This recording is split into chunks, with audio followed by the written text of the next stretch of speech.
Ooh, we don't have the light turned on. Oh, does anybody know what's going on? Turn on. Turn. The light doesn't turn on, people. This is not good. You guys thought it was broken. You thought it was broken. How's it going, everybody? How is it going? I've got to pull up this chat. We are moving today. Not moving. We're not moving. I mean, we're moving forward in life. Auto find and activate. Go, go, go. I think that's TikTok. Ha ha ha. Okay, we go here. We go here. Okay, everybody say words, please. I need to make sure all the chats are working that like they should be. I got YouTube working, so YouTube, you don't have to say words.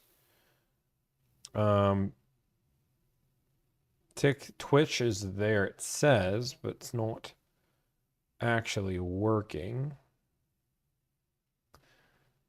Okay, I got Twitch working. Now just TikTok. Tomi, my favorite. Hopefully TikTok behaves today. I'm hoping so too. I'm hoping so too. I'm hoping. How is everyone doing today? I'm gonna get chat pulled up nice and easy so I can see it today.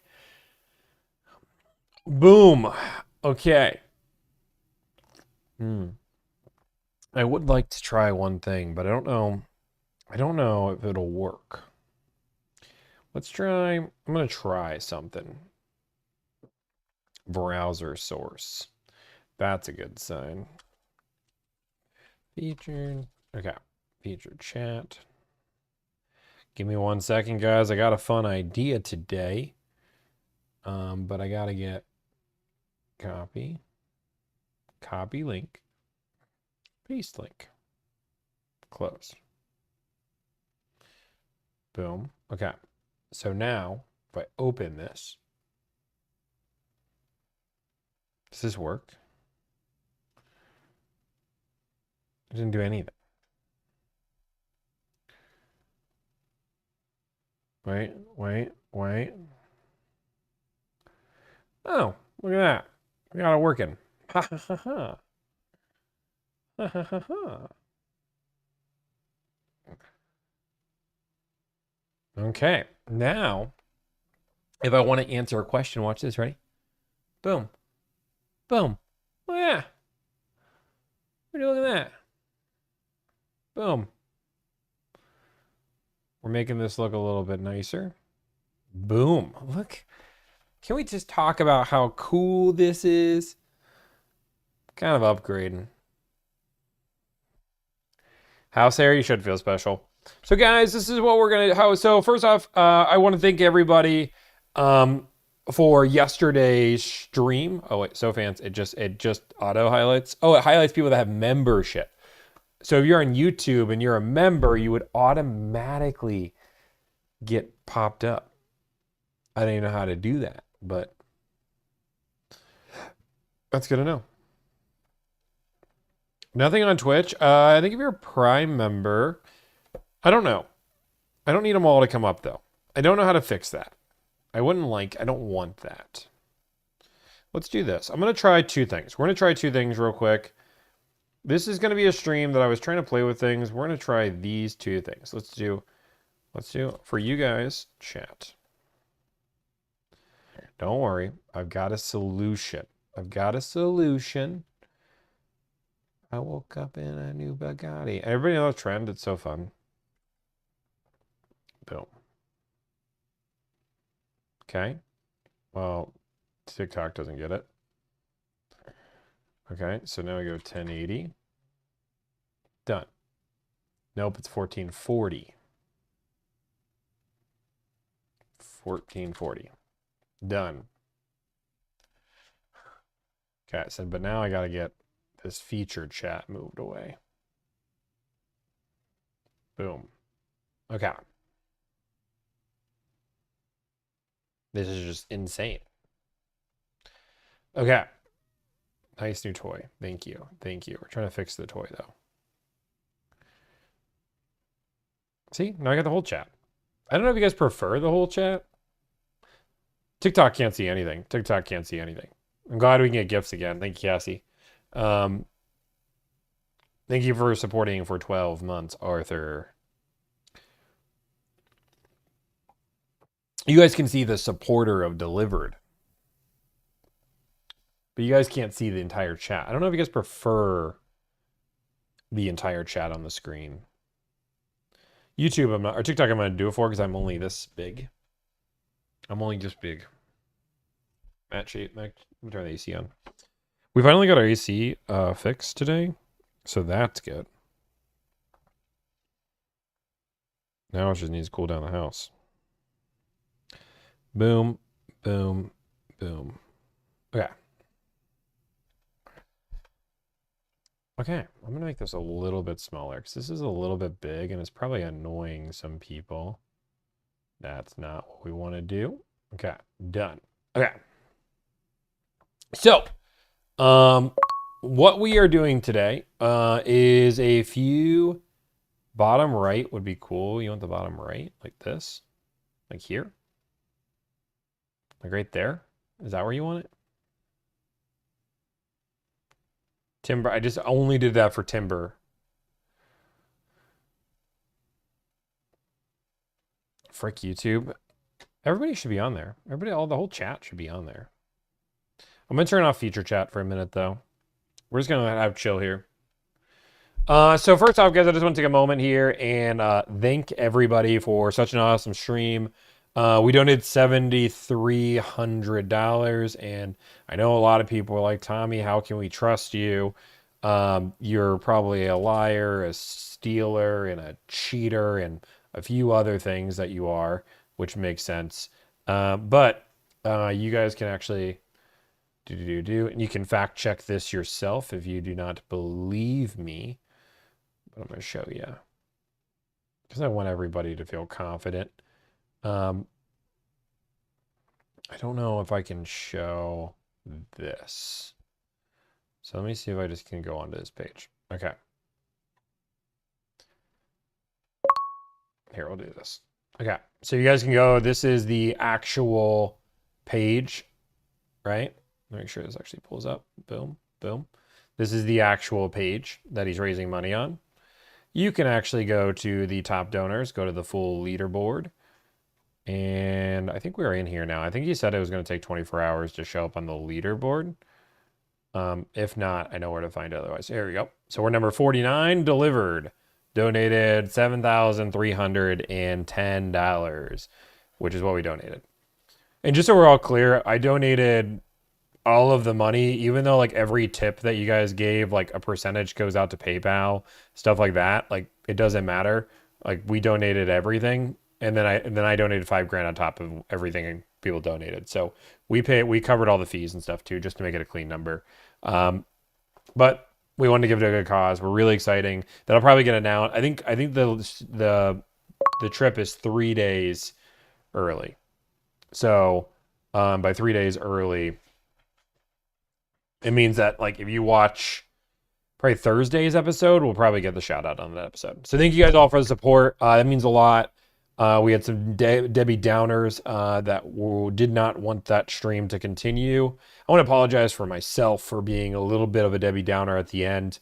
Those kind of things just definitely stress me out. So I apologize that we definitely didn't keep our A game at the very end, but it was a good stream nonetheless. I think it was awesome content. We're gonna have some videos. I want to get the editors on those videos ASAP. I'm going to let my editors know ASAP, and then we're going to try to get that out by Monday if all can go well. But right now, we do want to test the stream out a little bit. We had so many stream problems yesterday. We're trying to figure out what's wrong with it. We really don't know. Sam Alice, thank you for the $5 donation. Just so we're all clear, guys, we are no longer doing a charity stream. And we're chilling for a minute. But I do want to answer some questions. I feel like I haven't done like a Q&A stream. We might make some phone calls by the end of this stream. But I want to answer just some questions. I feel like chat looks weird.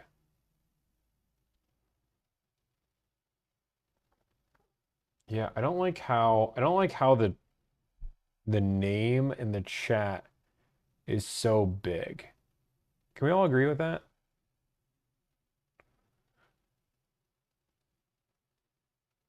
Sam Alice, just got my brand new 2025 RAV4 with 36,000 out the door. Thank you for all the info. That's great. You're weird. Thank you. Appreciate that. Did Juliana get the Kia yesterday? No, we didn't close that one.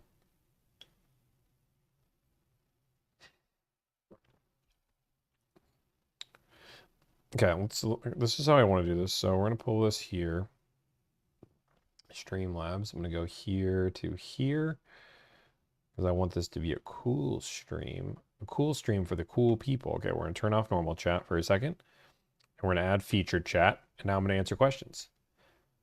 Just watch the video you posted. It should be illegal for them to charge freight when there's already a destination charge. So if you guys haven't seen, we did just post a YouTube video. Now with the YouTube video, this is one of my favorite videos we've done in a while because I think it really shows what dealerships are doing right now, which there's a lot of dealerships. One of the biggest things that I think is happening right now for a lot of dealerships, I think the newest, I'm going to call it a scam because that's what it is, right?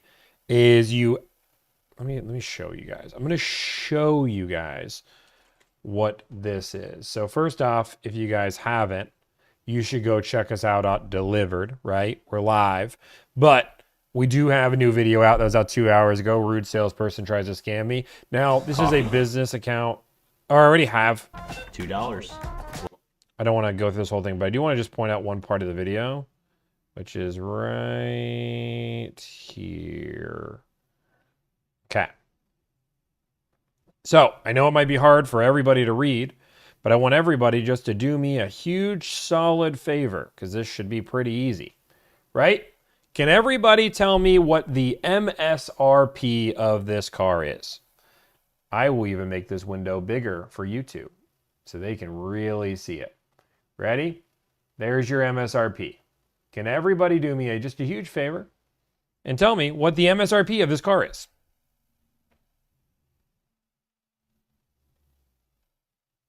If you watch the video, you're cheating.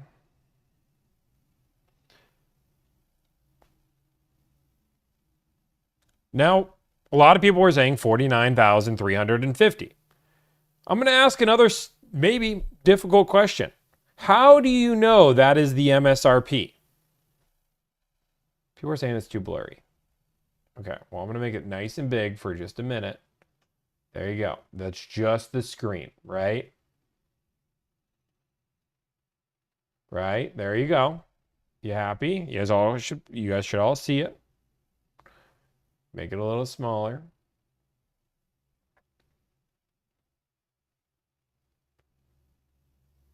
$49,350. And not only you should know this, right? But like it says right here. I don't know if you guys can see my mouse. It doesn't say market price. It says MSRP. Manufacturer suggests a retail price. You might say, Tommy, that's the MSRP. Negative. Because once you get to the number, then you also read the fine print. You should always read the fine print, which new car pricing is after consumer rebates. They also have a 1975 freight charge, dealer installed options, $8.99 processing fee, all the fun stuff here. Now, the real numbers of this dealership is you see this nice little change, which I'm going to make it nice and big for you here on YouTube. Boom. I need like a third view. You can see what has happened here is they've now changed this to market value selling price, $49,350. They give a $3,000 discount. They removed all the ads because they got all the ads off there. But the MSRP of this car is actually $48,000, maybe. Boom. $48,206. So what dealerships are doing is they're inflating this MSRP. They're inflating this MSRP, giving you a discount just to get you down to MSRP. And when you ask them for an out the door number, they won't give it to you. Yes, you could click on the window sticker to figure that out, but this shouldn't be I'm sorry, but there shouldn't be this many gotchas, right? Like, I'm trying to buy a car. Like, imagine if I was like, I clicked on any other price of any other item, and all of a sudden it's like, oh, this makes sense. Let's answer some questions here. Are EV price increased to mitigate the federal EV tax credit? Is it even worth it? Yeah, you should buy one before the tax credit comes out, for sure. Gotcha Motors, I've heard of that place before. Are car salesmen still pushing the narrative that tariffs are raising the price? Yes, I've heard that still as of the other day. Tried calling a dealership and they refused to give me the out the door. Don't buy from them. Walk away, Jess. I don't like, is this really better in the bottom right corner? Is that better in the bottom right corner? I feel like it should be here. Am I crazy? Am I crazy to think this should be here? TikTok. Oh, we got a $5 donation. I got to read that. Watch this. Now I can do this. Watch this. Boom. Boom. If you're trading in a car that is close, thank you for the $5 donation. To what it's worth than what you're looking for to buy. How does that work? Looking to trade in my M2 comp for a Tacoma. If you're looking to trade in a car that is close or worth more than what you are looking to buy. So what will happen? So let's say you're buying a car. I understand your question. Sorry, it took me a minute. I'm getting old. Let's say you're buying a car and you have a trade. Let's say I'm trading in my M5. My M5 is worth $140,000. Let's say I go to buy a M5, normal one, and it's $90K, right? 140, $90K. Now, the first thing we have to figure out is what we owe. For math, let's just say we owe $0, right? We owe $0. So what in this situation would happen is after tax, title, license, if your trade is worth more than the car you owe, the dealership would give you a check. That's what would happen. The dealership would give you a check. What to do when a dealership says they don't negotiate? Is it a good price? Is it a good price? If it's a good price, then maybe that's fair. If it's not, go find something else.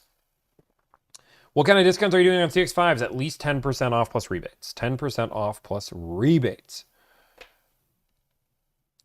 What if a dealership gives you two different prices for finance and cash? Phage, this is a really good question. So first off, are they giving you a question because, or the price because it's a different rebate, or are they just giving you entirely different selling price? If they're giving you an entirely different selling price, just run.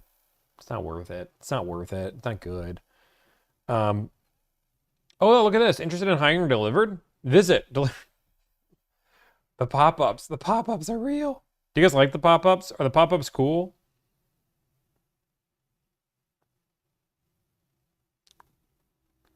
Okay, Motorman says, we're talking to a buddy about you, and he said he's a broker for all of his car deals, and he swears they are fantastic deals. He doesn't pay the broker, and he asks why to pay for you to negotiate. So good question. So guys, I'm going to blow your mind. Nobody in this world works for free. Let me see if I can give you an example. They go away too quick. I honestly don't know how to fix that. This is still new technology. Let's see. Let's see if I can find an example of a broker deal.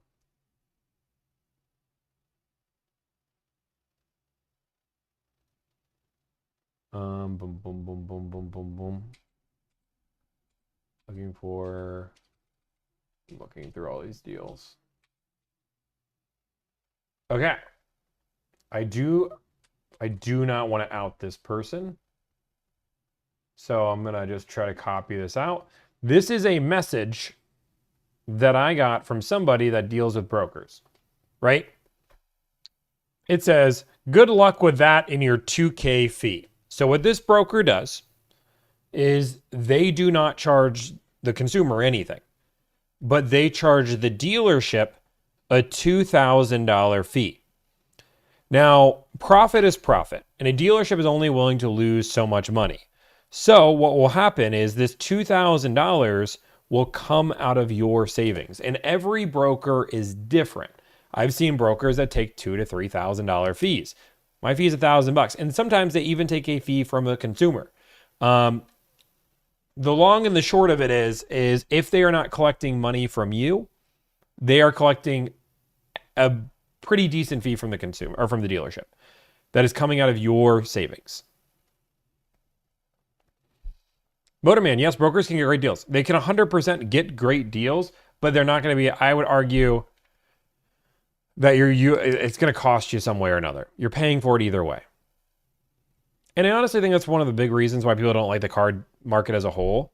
Like, part of the reason why people don't like car dealerships is there's no transparency. For you guys know that I make $1,000 flat fee. And that's it. That's it. That's all I make. I don't like a dime from the dealership, call it a day. So all I'm making is $1,000. If you guys knew that if I sold to Joe Schmo in California, I would make $2,000 extra versus if I go smell to Smyan in Las Vegas for $1,000, I might push you towards the commission that makes me $2,000 because I make more money. And that's bid, right? Like, I want to make more money. I appreciate you. You're getting a good deal either way, G82 man. Like, you're getting a good deal either way. But for me, like, I'd like to make a little more money. That's how a broker might think. Now, not all brokers think that way, but do you want to have to know that issue? Delivrd, do you negotiate leases? If so, what are the main mechanisms for you to focus on? You focus on the out-the-door price for sure, and then go from there. The feature chat, I think, is working.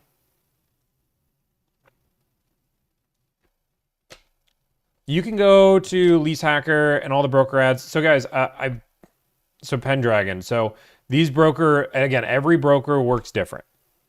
But most brokers they're not mass. Okay, so I'm going to give you guys like into the world of brokers. What happens is at the beginning of every month, these are not mass pre-negotiated deals. They are, but it's not like, Tomi, I'm broker, so here are Tommy's deals, here are Joe's deals, here are Car Edge's deals, here is this deals. What happens is we all get the same email at the beginning of the month that says, here are all of the deals that we give to brokers. Have a nice life. And then what happens is now I can share those deals to you. Part of the reason why leases help is because I can hide a lot of the profit in that regard. So it's not like I have all these pre-negotiated deals with one person. It's just a list that I get every month, that everybody gets every month that does this job.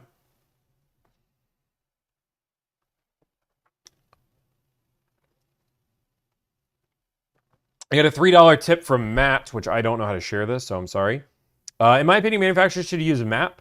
Then the dealerships would be forced to use more transparency based on the local markets. You'd map, then dealership markups. Yeah, that's a good point. Tomi, how transparent is it when you often work with friendly dealers such as Ryan? You guys see this stuff live. So guys, I'm going to blow your mind. Yes, I have multiple different dealerships that I have done 10s, 20s, 30s, 100 deals with. This is not uncommon. The reason why that works is that they don't pay me a fee. So they're happy with me and they give me crazy deals in exchange. That relationship can happen, but there's no pre-negotiated deals that are happening that I'm getting at the beginning of the month and then sharing that and taking a fee from that. So yes, because I've seen this, I have done deals with Ryan. I've done deals with Cody. Many people know if they actually go to those dealerships and try to call those people, they're going to tell you to go contact me anyway. So they don't want it's not like I'm gatekeeping these information. These people, the reason why they like my deals is they're really quick and efficient. My clients have been trained to know what to say, what to do. And it's a very simple transaction, which is why they're willing to lose money. If it's a normal customer, they might not be willing to do that. Do you consider yourself a broker? No, I'm not a broker. The reason why I'm not a broker is a few different things. First off, I don't take any money from the dealership. I don't actually work for the dealership. If you guys don't know, brokers are basically 1099 employees for the dealership. They get paid, they get that payout. On top of that, I also don't sign or handle any of the paperwork. Like if you work for a broker, for example, it's normally regional. So what will happen with a lot of brokers is the dealership will deliver the car to the broker, and then then you pick up the car from the broker drops off the car. You really don't talk to the dealership in a broker transaction. The dealership doesn't exist. With me, you 100% talk to the dealership. You're involved with the dealership, which is benefit to both sides, right? It's a benefit to the consumer because you skip that middleman that can, steal some profit out of it.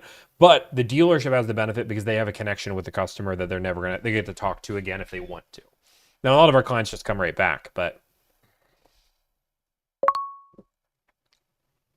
thank you for the 10 gifted, Graz. Appreciate that. Is Twitch working? Yeah, Twitch is working. Thanks, Tom. No problem, Blissful. Hey, not sure if you can answer this, but do you have a success on negotiating Durango Hellcat? I don't think we've done a Hellcat deal yet. But I appreciate that nonetheless. Boom, boom, boom. Okay. Close out of this. Yeah, we're working. Okay, let's keep on. Is it normal for the same car to cost more if it's lower mileage certified? Yes. Wait, to the same new vehicle? No, yeah, used cars are getting more and more expensive. I actually wouldn't do that. I wouldn't even buy a used car right now in today's market. I'd only buy new, unless you're buying something really old. How much off a 2025 Corolla LE in Southern California? Southern California, probably $2,000 off would be the best you're going to see. Maybe $2,500. BMW Wichita says they don't negotiate price. Best number, is that true? Maybe. Dealy Duck says quack. Quack, quack. It's my favorite. It's Dealy the Duck.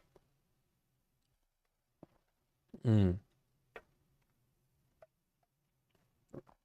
it possible to buy a used car and then until later in the year?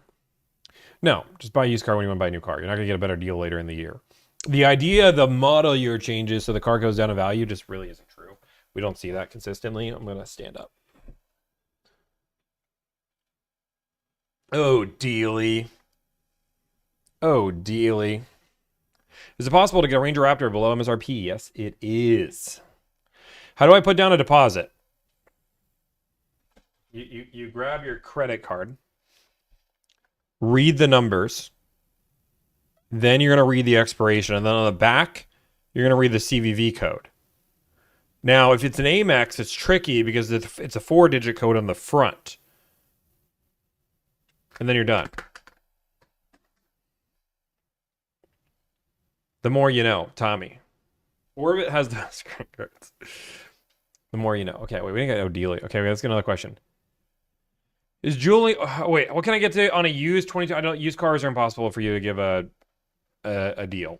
Those sales are marketing tactic. Always negotiate. Yeah, you should always negotiate. How can I really know if a good deal is on a lease? Then you want to have a breakdown of the lease. You want to use like a lease calculator. Tommy, that's a calculator, not a calculator.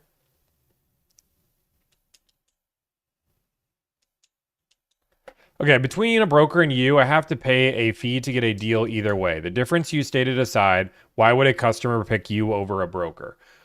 A few different reasons. First off, like there are places for brokers. Brokers' deals are much faster because they're all pre-negotiated. You're going to have that instantaneously. People hire me because, frankly, I'm an expert in the car market. I know what's going on. I know what to say. I know what the market is. I know the discounts, and I can just give genuine advice. People want to know that they're having a trustworthy experience throughout. So people hire me because they want to have a good car buying experience while having somebody they can trust. Now, brokers can be great, but there are good brokers and there's bad brokers. For example, if a broker is charging $3,000 for their fee, you are getting a much worse deal than what I would negotiate. But the problem is you never know what the broker's fee is. You know what you're paying the broker, but you don't know what the dealership is paying the broker. And that's where that problem lies in, right? There's no simple way to do that. And unless you compare broker to broker to broker to broker to broker deal, you just don't know. Also, you get to just see what I do live. Like there's a reason why I do this all live. BMW or Mercedes? BMW is if you want sporty, Mercedes if you want luxury. What's a deal you love to make? A deal a client's happy with. Why don't you work with a dealership finance manager or sales manager if you're an expert? Britt, I love, Britt, I don't know if you meant it to be a jab, but why don't, the way, and this is why I hate text, because she probably meant this in like a genuine way, but this is how I read this. Why don't you work with the dealership as a finance manager or sales manager if you're the expert? Like that's how I read it. Now, you might not have meant it that way, but I digress. I know, and that's why I said, like, but this is why texting is such a horrible way to communicate, because I'm like this. A few different reasons. This is actually a really, really good question. First off, finance managers do not control numbers. I want to be super clear. Finance managers, at least at like 70% of dealerships. Like, finance managers can't control a discount. They can put the numbers in a system, but they can't actually control the discount. And again, that's why I said 60%. Some finance managers can work and pencil deals. Not every finance manager can. So now you're running into the risk that they might not be able to do that. Secondly, finance managers and sales managers are two of the busiest roles in the dealership. The chances of a finance manager or a sales manager doing this, twiddling my thumbs, waiting for it, is very slim. They're normally very busy. So if I call a dealership and I'm like, yo, dog, what up? Can I talk to the sales manager? This is what's going to happen. Thank you for calling Jim from Tomi's Subaru. I'm not available on my phone, but if you give me a name, number, and a brief message, I'll get back to you in a moment's notice. Boom, hang up. I'll leave a message. And then 7 hours later, I might get a phone call back. I might not. That's what happens. It's just efficiency. Compared to a salesperson, and this is like where the good salespeople go in, right? If I ask a salesperson for a deal and I say, hey, I'm a hot customer, this is what's going to happen. The sales manager is going to do this in front of, hey, man, I need numbers. Oh, I'm busy. Okay, I'll wait. Don't worry. I'll just wait here. Let me know when you're ready. I am going to order lunch. You want something? Okay, cool.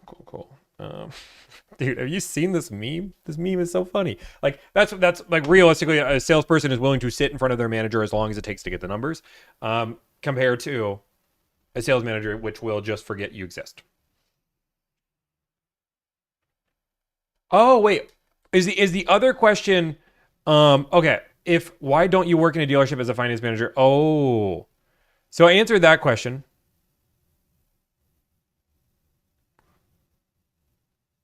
I have no clue. So if you're asking me why I don't work at the dealership, hear me out. If you work at a dealership today, right, and you could be your own boss, make your own hours, help people save money while also still negotiating car deals, and make 4 times as much money, would you do it? Even if it was an even trade of money, you can make the same amount of money, but you can do all of those things. Would you do it? Most people would say yes. Some people would say no because they don't want to be their own boss. Fair, respect. Being your own boss does have its pros and cons, 100%. Like, being your own boss has serious, like, this job, I make the joke about it, but like, doing this versus trying to do what we're trying to do, like, we're trying to build this company. This job is 10 times harder than working in the dealership, 100%. And I don't just say that. No, Brett, it was a good question. I misread your first question, but it is a really good question. Like, if I wanted less stress, I would go back to the dealership. 100. If I wanted less stress, I wouldn't. I would cut the amount of deals I had, cut the entire team, and do like 50 deals a month and be super happy. But my goal is not to just make money and call it a day. My goal is to reinvent the way we buy cars. Like, 100%, that's what I want to do. I want to reinvent the way we buy cars, and I want to change this entire industry for the better. How much are you getting off of Tahoe? Tahoe is $5-6 grand, depending on the trip. So Sebastian, that's a really good question. So eventually, if they switch to direct to consumer sales, wouldn't you be out of the business? So when I started my business and when I hire anybody to join Delivrd, I say, if you are joining Delivrd, and people that have applied and worked here and got offered a job, they can all attest to this. I say, hey, before you accept this job, I need you to know one thing. My goal as an owner, as the founder of this company, is to reinvent the way we buy cars. There is going to be 2 ways that goes down. Either A, dealerships cannot survive without us. They need us. So, and when people think about buying a car, they don't even think about car dealerships. They just think about using services like Delivrd. And then we're that middleman that connects the dealership, right? Boom. Or step 2, dealerships cannot survive without us. So because of this, they all go direct to consumer. They all make it easier because it's easier and it makes more sense for everybody to stop negotiating, and the car buying process just becomes simpler.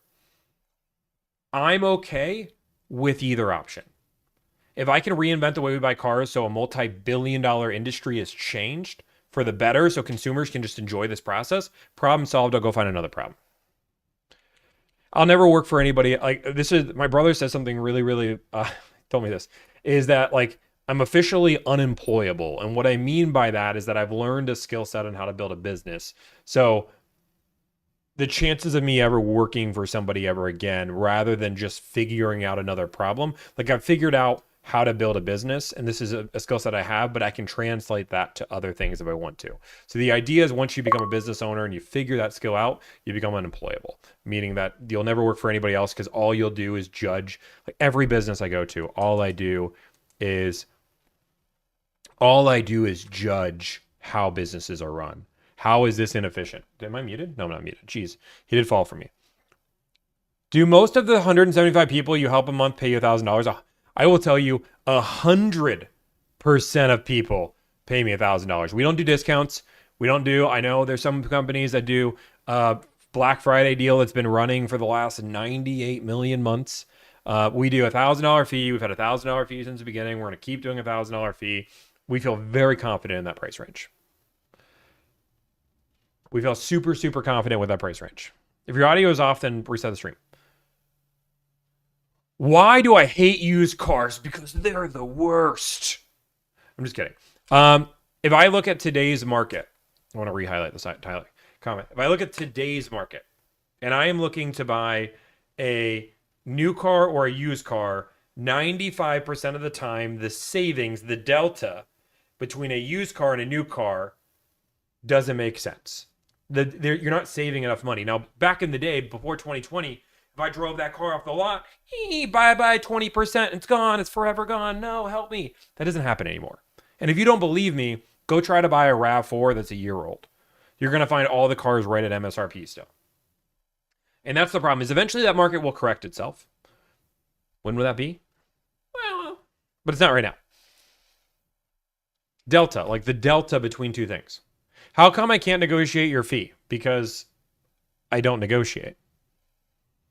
The reason why people don't like the car dealership, guys, I'm going to blow your mind. Some people think that the reason why people don't like the car dealership is because dealerships are making so much money off you. No, the reason why they don't like it is they feel like they're getting screwed. And they're getting screwed because, I'm going to use an example. This is Jonathan here. Jonathan, I'm just using his name, for example, walks in to buy a Toyota Corolla at $20,000 and pays $20,000. But Jimmy walks in 10 minutes later, buys the exact same model, Toyota Corolla, but pays 18 grand. Jimmy just negotiated. Jonathan didn't. Jonathan and Jimmy are out getting Alanis later, and they're talking about it. And they're like, wait, wait, we have the same car, same color, same every, huh? How did I pay less? What? That doesn't make any sense. We went to the same store, same thing. That's why people don't like the car dealership. So with my business model, everybody pays $1,000. Simple. You pay $1,000. You pay $1,000. You pay $1,000. You pay $1,000. Everybody pays $1,000. I have a business philosophy, and this is good business advice for anybody. Don't ever do discounts. I learned that from Alex Hormozy. Either do it at full price or do it for free. Because the second you discount your service, you are insulting everybody that's ever paid it before. It means you don't believe in your actual price, and it doesn't make sense. So you either do it for full price or you do it for free.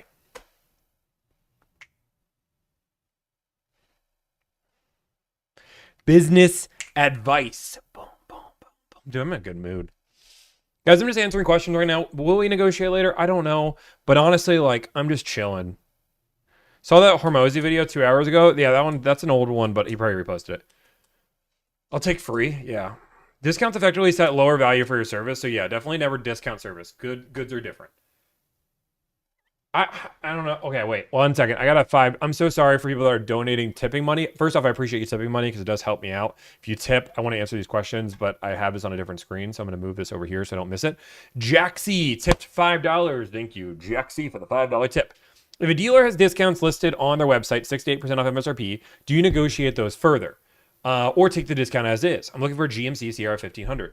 Now, this is a good question, right? Because first off, the dealership could be changing the MSRP. Second, if I give you 7% off this Topo Chico, the real question is that a good deal? Does this deal make sense at 7%? On a Sierra, this is a Sierra now, right? 7-8% is not a good deal. I can get over 10% off that car. So I would say continue to negotiate. But if that was a RAV4, now you got a good deal. I would take it. ZTC, car salesman here. Noted. No discounts. Thanks, Tommy. And I actually do believe this as car salesman too. I believe if you would solve all your problems if you went one way or another. If you just no discounts to anybody, no negotiations, call it a day, I think people would be fine. Hey, what is the destination and delivery, and is it negotiable? Two good questions. First off, is the destination and delivery on the window sticker? If it is on the window sticker, guess what? It's not negotiable, because what that is pays for the car to be prepped from the factory to the dealership. Apologize. Now, if it is charged by the dealership and the dealership adds it an extra line item, 100% don't pay that at all because you already paid for it. How backed up are you? Guys, we're actually, people are going to say this. So one of the things you guys might notice that I've been streaming a little bit less. My entire last 3 weeks, you're going to ask my team, I have been dedicated to my team. My team is fresh. My team is new. My team is awesome. But they're all learning their role. So one of the things that I've been focused on over the last 3 weeks is just spending time teaching my team the craft. Maybe even on this stream. Big Pug Daddy. I paid for his service via Facebook and they never called me back. Scam. Pug Daddy, can you just DM me? I don't charge anybody via Facebook, so that's not true. You might have just got scammed, but if you let me know, then I can help you go through the fraud case. But 100%, we never. So just so you guys know, the only way to pay us is on our website, delivrd2.me. I will never reach out to you to say, hey, do you want to sign up for this service? No, that will never happen. If you reach out to me saying I'm interested in the service, I'll talk to you about it. But we're just trying to get to the DMs. But no, I promise you, we do not scam people. I will help you. We've had this happen to a few different people. If you just DM me, Instagram, Ashley, can you look at our Instagram DM is better, but if you Facebook DM me, that's fine. We'll help you. We'll put in a case to let them know that we never took the service, call it a day. Starkcatter says, I used the service and it was awesome. Got a great deal on a RAV4 Prime. I love it. What's your opinion on Costco Auto? So Costco Auto is just a lead generation tool. What that means is dealerships pay Costco and says, hey, I want to be a part of this program. Isn't that weird? Why would dealerships pay Costco to be a part of their program? The brain needs to start thinking. So then Costco then gives this dealership leads because that's their entire goal. That's all this is. This is not Costco. Nobody has to honor these prices. There's nothing crazy. Dealerships don't honor these prices all the time. They hit you with add-ons and fees. They tell you the car sold. I've heard so many horror stories with Costco. If it works, it's great. But realistically, all it is a lead generation tool. And you can find many people in the industry that do.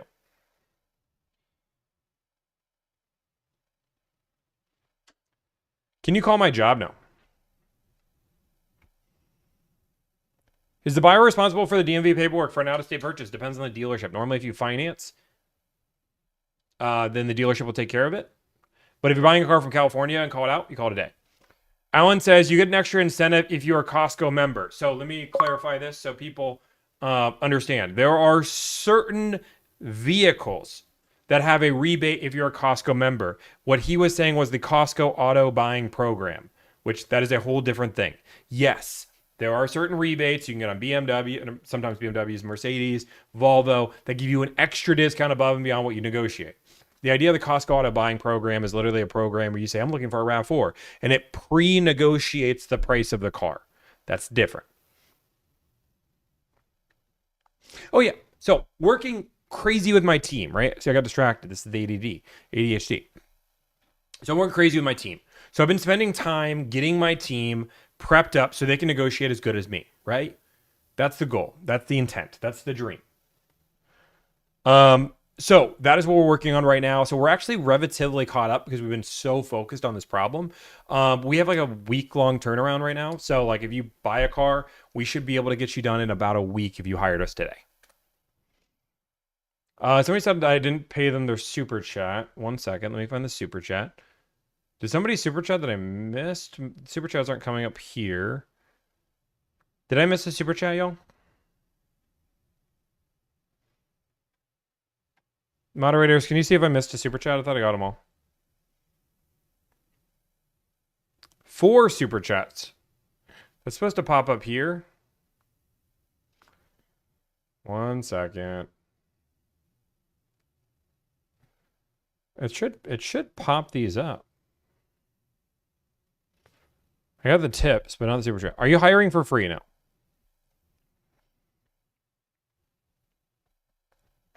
If you guys can DM me the super chats, that'd be great. I don't know why that's not working, but okay. So answering questions. I love the videos. Do you think I can get more than 5,500 off a CRV Sport? No. No, you cannot. That would be a crazy deal if you got 5,500. If a dealer discount listed on their site, 68%. We already did this one. From Joe Schmo in California, just found your channel. Based on your current talks with your people, you're worth $1,000 and your team. Thank you so much, Joseph. We appreciate that. My heart. What should I expect to get 2025 Canyon AT4? Like 4 to 5 grand? Thank you for the $5 donation. Can you call my job? Say you never say no to a businessman. I'll call you your job for $1,000. No, I just won't call your job. I'm not gonna waste somebody else's time. You guys be very clear. Like I'm gonna like blow your mind. There becomes a certain point where like you can't bribe me to do things I don't want to do. If you don't know the market for a car, what do you tell the dealer when they ask for a price? Ask them for the best out the door price, and I work the price down. I'm luckily I'm in a great spot where I cannot be bribed to do things I don't want to do. It's good. We don't have a Discord yet, Desmond. We have a Discord. We have a Discord for moderators. I answered all the super chats. We're caught up on super chats. I have a new way to see super chats. Problem solved. I answered all of them. Did she use Tomi? Delivrd. Did who? 3K off a Civic? Great deal. Now when you make 200K a month, even if I made 100K, like the idea behind it is that you need to value your own time. My time is very valuable. And I don't know. I don't like people controlling my life. This is part of the reason why I'm my own boss. What up, Sydney? How's it going? Sydney's a previous client too. What were the first mistakes you made when you started your business? Ooh, Matthew is such... See, I know like not everybody's going to love these questions, but this is like one of my favorite questions, right? Boom. I'm going to give you guys the intel, the secret sauce. One of the biggest mistakes that I made was just trying to make as much money as humanly possible. And what I mean by that is that every single person that wanted to hire me. Give me $1,000. Let's go. I'll do your deal. I'll do your deal. I'll do your deal. Boom, boom, boom, boom, boom. I wasn't serving my customer base. I was serving anybody that was willing to give me money. And that is one of the biggest mistakes you can make as a business owner. Figure out who your customer base is and serve them directly. And don't be afraid to say no. Don't be afraid to say, I appreciate you wanting me. I've had people beg me to give them money for me to give them money or for them to give me money. And I've said, no, sorry, you're just not a good fit. I appreciate that. It's crazy amount of confidence you can build in yourself when you can reject somebody from giving you money. But B, if they aren't a good fit, they're not a good fit. But I used to take people's business all the time because I was like, I need to do this. If I don't do this, what if the money just stops coming? Secondly is, that's the biggest one. Maybe I'll answer another one if somebody wants to get another question like that. What's the most you get on a 4Runner? The best deal on a 4Runner I've gotten so far is $4,000 off. Any deals today? Maybe. I don't know. What do you think about Dave Ramsey's cash-only approach? It's an outdated approach in cars that have gotten more and more expensive, where people can't afford houses and people can't afford cars with cash. Did you get that Kia deal last night? We're still working on it.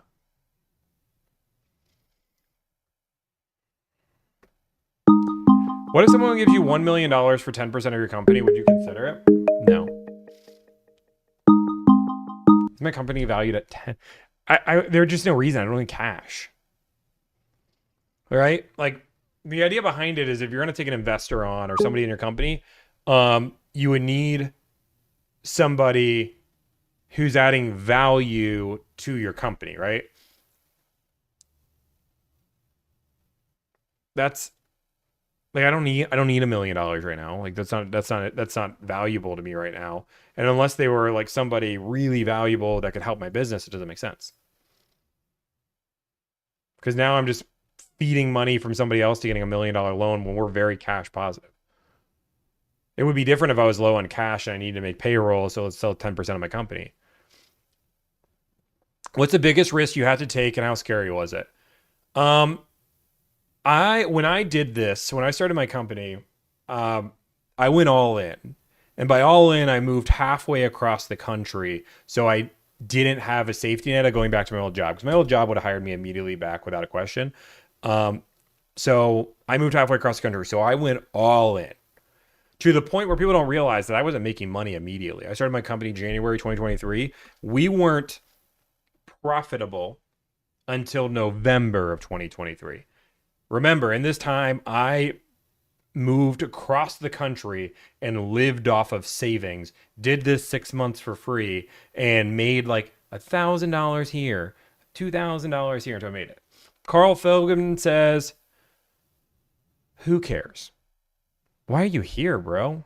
I can tell you work at a dealership. Go sell a car. How can I tell he works at a dealership? Because I can see his background. So yeah, that was the hardest thing. Delivrd is a $50 million business right now. It's not a $50 million business for sure now. No, I'm not like certain companies that say we're an $11 million business now. Like realistically, as a service company, where it's like you're like 1x sales, maybe 1.5x sales. So like best case scenario, I'm a $4 million company. But again, I some people would argue that I'm not even a $4 million company, because this company does live and breathe off of my name. So what that means is if I sold and said bye, and somebody was like, hi, my name's Steve, and I now run Delivrd, half of the audience is going to be like, who the hell is Steve? Like if what's his name? If Carl Philgin bought Delivrd, right? Dude, look at this. Actually, Kimberly. Let's give a shout out to Kimberly. So November 2023. This is a true story. Kimberly doesn't even know this. I told my brother that if I cannot pay the bills this month, I'm gonna have to go get another job, and Delivrd is gonna be a side project. Kimberly was one of the, I think, 20 deals we got that month, because we ended up blowing a little bit more this month. That made it so we could actually pay our bills to move on. So if it wasn't for Kimberly, Delivrd wouldn't be here. She trusted a company that had basically no TikTok reputation. She, again, I don't know what you guys were thinking. Like we had like 4 viewers. So W to Kimberly. She has and watch this, 2023 Mazda CX-5, and it's the highest trim you can get. We went all out, and I want to say it's red. Kim. I'm so sorry if it's not red. If it's not red, you can yell at me, but I'm pretty sure fully loaded out CX-5. That's my guess. That's a year, and I do 150. Bam. And we negotiated the warranty on it. I remember this because I was pulling up to my driveway while negotiating her car deal. I was busy that day. Boom, boom, boom. Sorry, I don't know if I just outed your car, but that's pretty good. Okay, yeah. I try to know all my clients. My clients are really valuable. What do you have a contingency if talk goes away? Yeah, YouTube, Instagram, TikTok. We got all of them. We loaded up. Thank you, Kimberly. Thank you so much. We're driving across the country right now. I love it. And this is why I do this, right? Like, and this is one thing that Kilimanjaro, whatever the dude's name that was being a hater is, the reason why he does this, the reason why I do this, and why a lot of people that work in the industry is, we're putting dreams in driveways. There is a high to selling a car, which if you've never done, is insane. Is insane. If venture capitalists would buy Delivrd for $35 million easy right now, then they will ask you to stay on for 12 to 18 months. If you leave after a non-compete clause for 1 year, I don't know. I don't think so. I mean, I appreciate that. I don't think so. Carl, I don't believe a word you says. The car business is totally different now.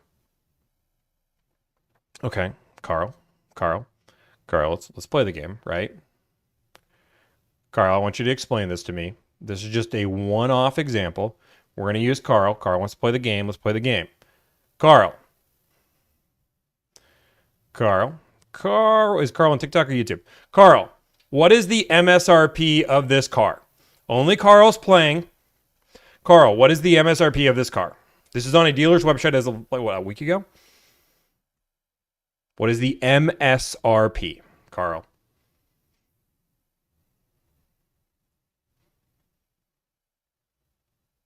We're waiting for Carl. He He doesn't believe I work. Wait, can you not see the screen?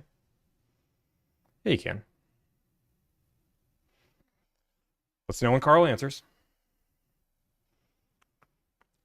Carl says yes. Carl, what is the MSRP of the car? I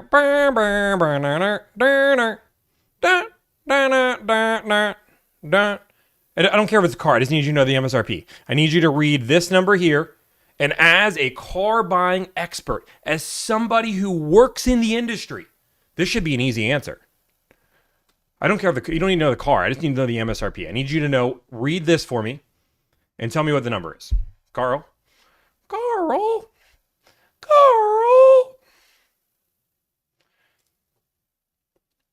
It's okay if YouTube can't see it. It's fine. I know it's small for YouTube. Carl, this was not meant to be a trick question. No, guys, it's not hidden on TikTok.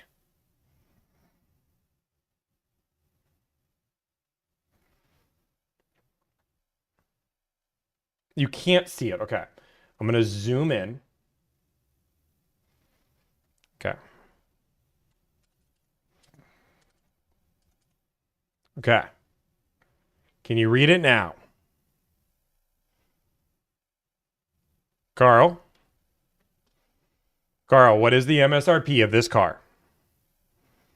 YouTube, you just hold it out for a second. We gotta. Carl says the industry isn't any different. I want to go through. Carl, what is the MSRP? I don't even care if it's pixelated. A lot of people are getting the answer. Carl. 48,350. I will say that you're just misreading it. It's 49,350. No, Carl, that is incorrect. The 350 is incorrect. Who would have guessed the MSRP is actually 48,206? What? No. Oh, and Carl, this dealership also charges. Oh, that you only get that MSRP price if you finance with the fine print. You also pay a $1,975 freight. You also pay $3,000 in dealership accessories that aren't listed on here, and $899 for the car itself. Now I know, Carl, that's crazy. This is a dealership we called last week. So just because your dealership doesn't do it doesn't mean some dealerships don't do it. And this is the problem with car salespeople. And it's a fair reason. This is what happens. Carl works at his dealership. His dealership's probably fine. Maybe not bad. Maybe, obviously, they want to make profit. I don't know anything about Carl's dealership. But Carl thinks his dealership, because he works at his dealership, he knows all 18,000 dealerships in the country. Now me, I work with 500 dealerships a month. I see the good, I see the bad. And let me give you the reality check that most people aren't. Most dealerships are trying to make as most amount of money as possible. And what most people won't tell you is that's not a bad thing. Dealerships are for profit. They want to make as much money as humanly possible. That's okay. You as a consumer want to save the most amount of money possible. The idea behind this is negotiating a car deal is just a game of chess. One side, this side, plays every single day. They're really, really good at it. Carl literally just practices every day. He's on chess.com. Boom, move, lose, win. You're like, this is the first time that I played in 7 years. Now you go against Carl. Dude. Carl's going to beat you most times. Now, why people hire me is then you get a grandmaster to come in. Now, Carl is used to playing people that aren't really good at the game. So Carl sometimes gets a little lazy. I'm not using Carl as a real example. I'm using Carl as a salesperson. Right? And now he has to go against me. And he sees me pulling out the London, which is not even that crazy of an opening. He's like, wow, somebody's using an opening against me? What's happening? And then he gets a little cocky. He starts making too many moves that he shouldn't. Bada boom, bada bing. Carl, I don't care if you've been in the car dealership for 78 years. Honestly, I'd make an argument that if you've been in the dealership for longer, you're not even as crazy advanced because the industry has changed so dramatically in the last 5 years. Like, there is a famous guy on YouTube, I'm not going to use his name, was in the industry for like 40 years, but he left in 2016. So a lot of the information he gives you is outdated. For me, I was in the industry for 7 years. I would argue I'm one of the more knowledgeable people in the industry because not only did I live and breathe it, I've done more research on this industry than 95% of people, but I also went through it over the last 7 years, where the last 7 years, the market has changed completely. Like, for example, if you're a 33-year expert, you might say go buy a used car. That makes more sense. The car depreciates 20% when you get off the lot. The new cars screw you over. As a new car buyer, somebody's been in the industry for a while, you're like, nah, like you shouldn't do that. You shouldn't do that. That's silly. You cars aren't depreciating that quick.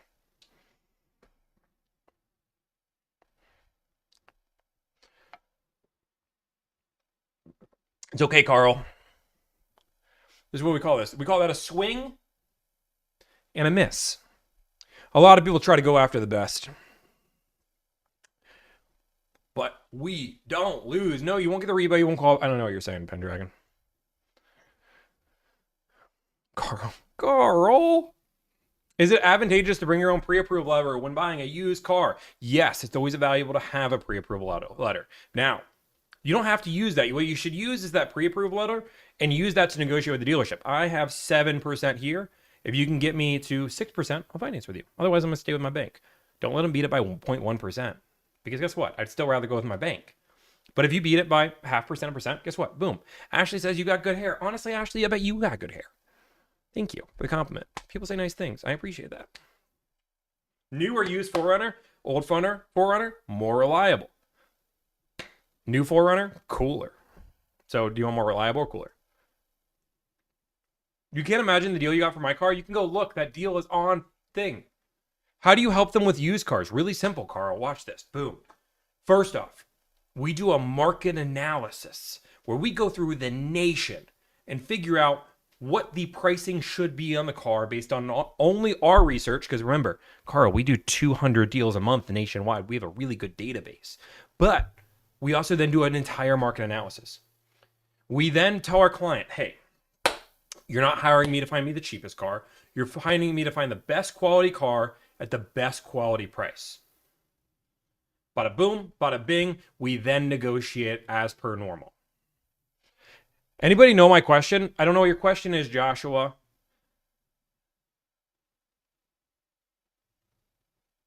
Don't know your question. Is it possible to agree to numbers on a used car over the phone before coming in on a test drive? Yes, it is. You just make it pending a test drive. Bada boom, bada bing. Ooh, we got a $5 tip. Thank you for the tips. Appreciate it, Chad. That's a real Chad right there. You see that Chad right there? That's a Chad. Any tips on getting a MSRP, below MSRP on an M2 competition? Open your radius nationwide. Nationwide is the best way to do that. If you open it up nationwide, you're going to get a better deal. Don't be afraid to call across the country if you have to. Just understand you have to do the shipping involved as well. Can you talk about what the finance manager add-ons are worth it on a new car? Good question. So if you guys don't know, my majority of my career, 6 years, I was in finance. This is what I did. I was very good at what I did. So I sold it all. Realistically, I'm going to give you the real deets. A warranty can be worth it if you negotiate to a good price and you value peace of mind. If you what I always tell people with in the finance office is, hey, you're buying probably a reliable car. Realistically, I hope you buy this warranty and never use it. It means you had a good car. But realistically, we don't buy warranties for that reason. You buy it for the what if. Just like we don't buy car insurance for because you hope to get T-boned today, right? You buy warranties for the what if moment. And that's the idea behind it. So if you value peace of mind and you're willing to negotiate, warranties, I say, are a good investment, right? Gap insurance.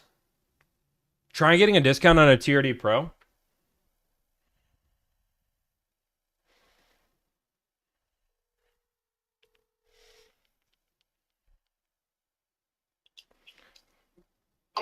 Hey, do you have any TRD Tundras? Pros? TRD Pro Tundras? Yeah. 84, 20, what's that? 24? Yeah. I have 13 of them. 13 of them. Can you, black one, do you have black one? Black. Yep, black with red. What can you do on Hard it? to get. What can you do?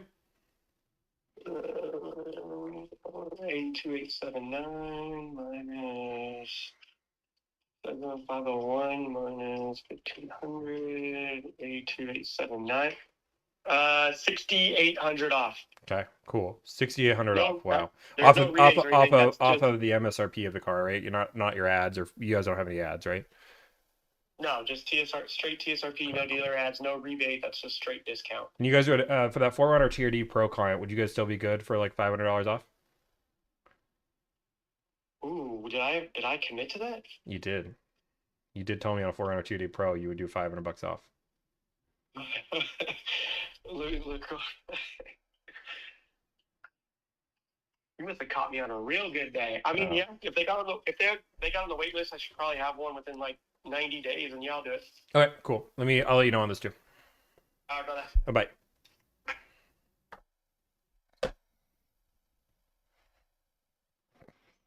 The only next text should be coming from this man's mouth is, I'm sorry. I am sorry. Told you. Now, this is one of the reasons why people don't like car dealerships and car salesmen, because they can be proven wrong right in front of their face and still be like, I told you I was right. It's okay. It's okay. It's okay, Carl. You're stuck in your ways. You're stuck in your ways, Carl. Oh, wait, let's keep going. So gap insurance, right? Gap insurance. Boom. Gap insurance. It's a good investment if you are not putting any cash down or putting a little cash down.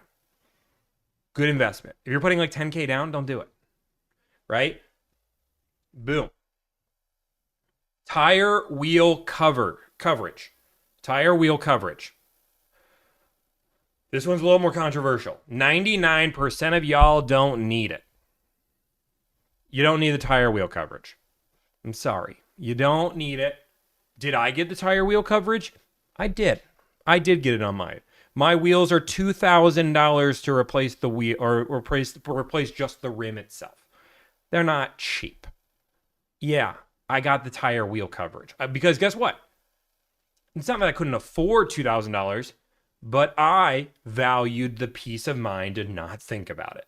I paid one fee up front, and I don't think about it.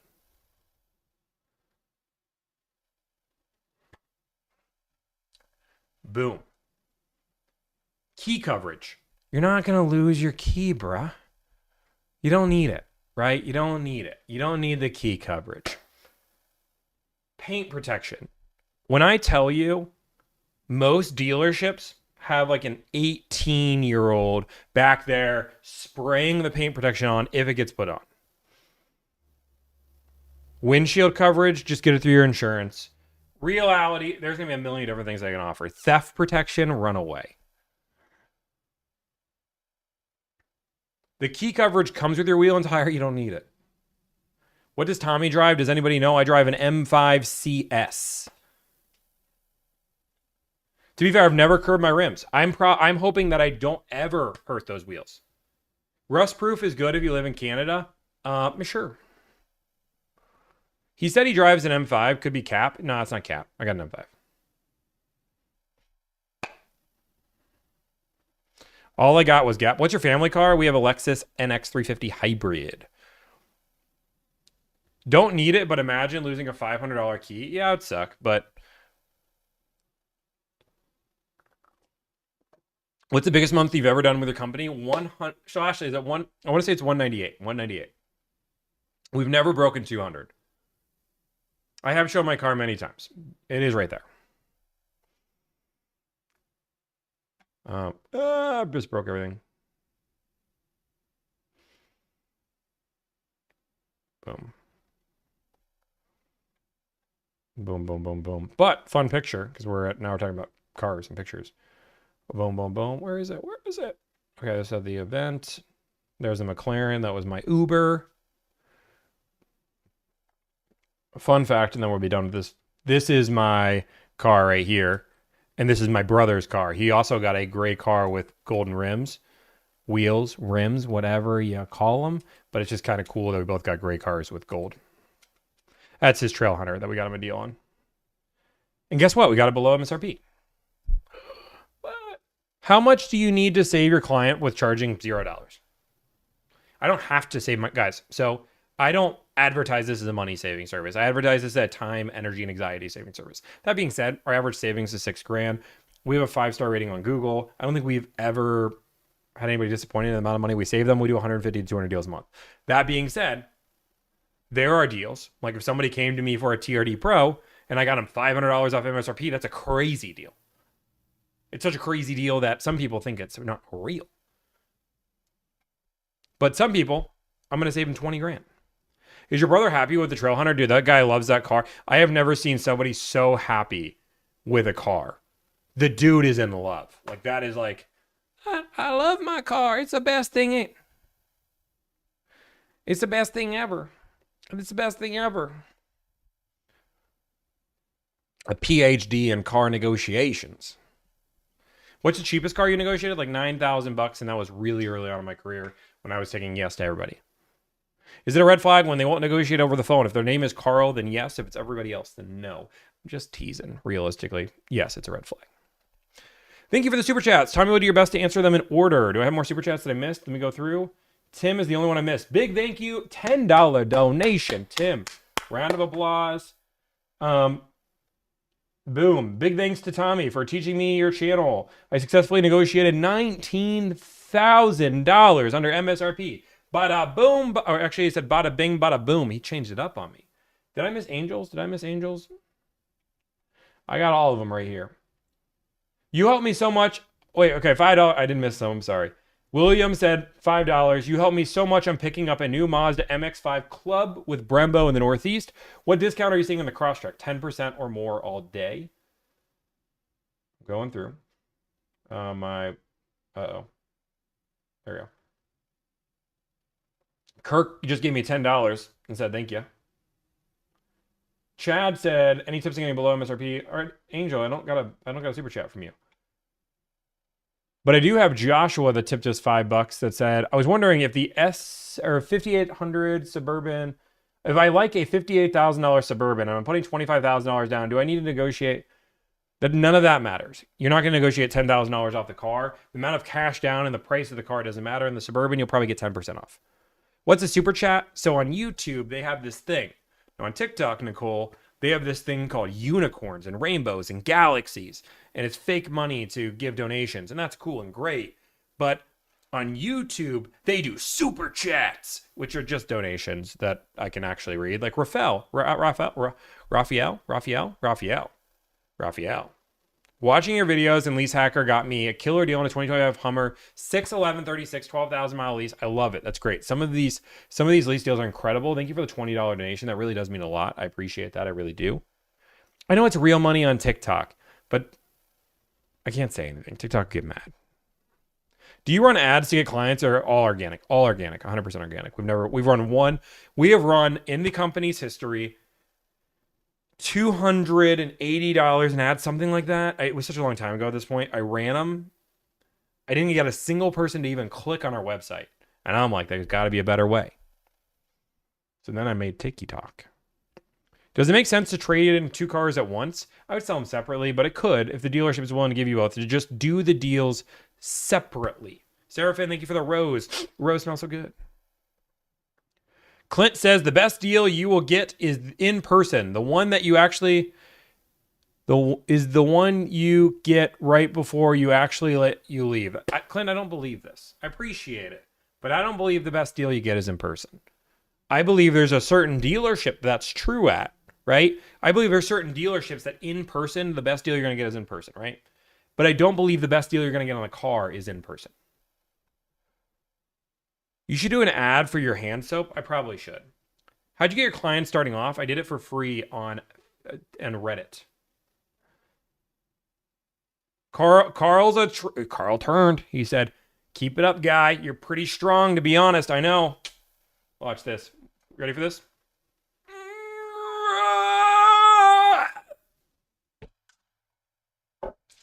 This stream is sponsored to you by Barbell. If you want to grow strong and get good protein, Barbell is the way it's at. Anyway. Somebody just gifted 10 members. Your friend Russ is booming in our area at the moment with our fire department. Oh, so is he? That's crazy.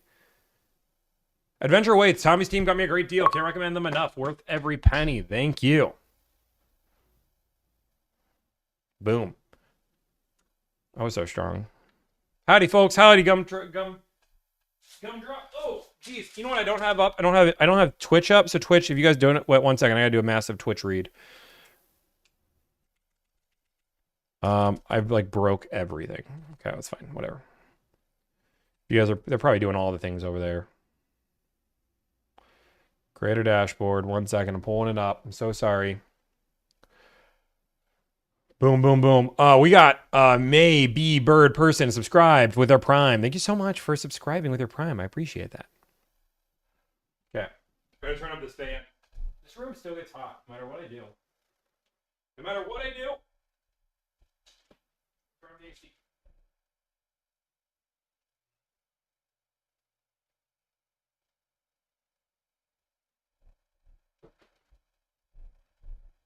Okay. Bada boom, bada bing. Twitch is where it's at. True. I didn't even gumdrop a moderator. Is he a moderator yet? Moderator. I thought I was just making you a moderator. Did I make you a moderator already? Mod. Boom. The mod. Can somebody get him invited to the Discord? Somebody told me to invite him. Is Tommy switched to Kick? Maybe. What was the final number for St. Jude's? We raised $7,300 yesterday for St. Jude's. Bada boom, bada bing. Ooh, JT just gifted 10 members. Holy moly. JT just donated 10 members. Is that 10? Oh, he gifted 5. 5. Never mind. 5, but it's still crazy, but he's gifted 10 in total. Either way, thank you so much for the gifted memberships. It means a lot. Now I can pay for another Alani. What's the total of donations? We're not doing any donation. I mean, the donations today are just donations to me, which I appreciate. We're not doing a charity stream today. But maybe we'll do another one before the event's over. I wouldn't do it on TikTok anymore, though. I learned my lesson there.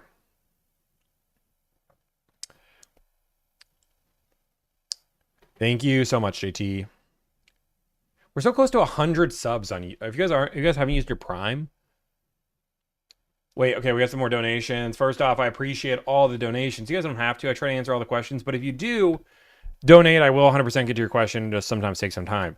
Oscar with the $4.99 donation says, looking into a 2019 Dodge Journey, $14,000. What's a good out the door? Dude, I have no idea. Oscar, I'm so sorry you donated your $5. I have zero idea.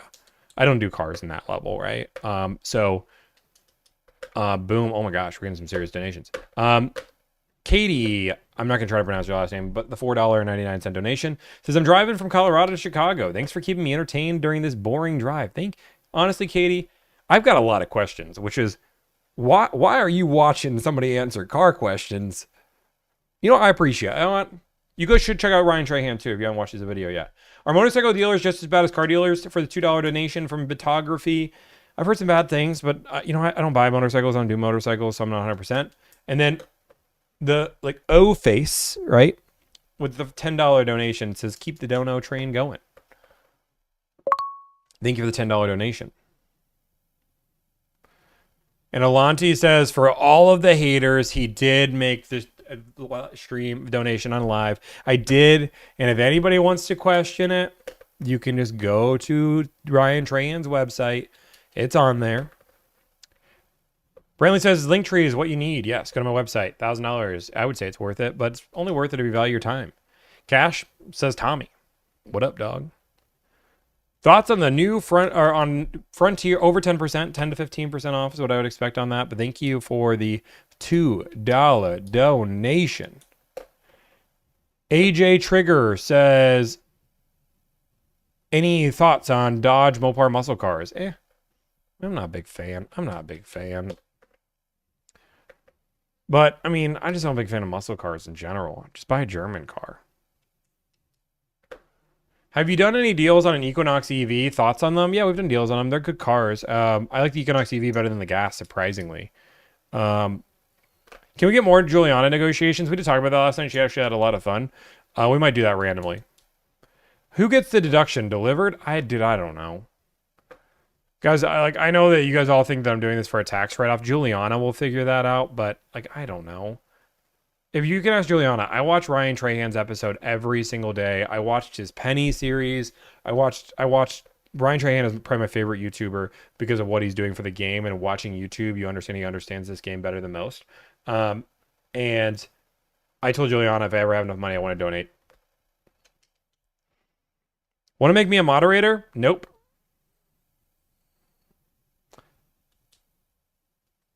What's the cheapest car you'll negotiate? I mean, used car. I mean, I don't know. Yes, Sienna being on the lot for over 300 cars listed as new is a red flag.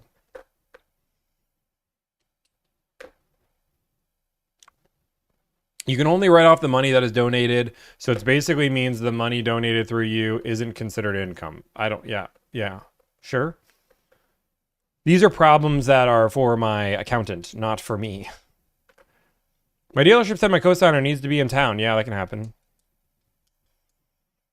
Do you believe in life after love? Do you believe in life after love? Is that the song? A thing of me inside myself. I really don't think enough. I have a funny karaoke story. That's a whole different story. Yeah, I believe in life after love.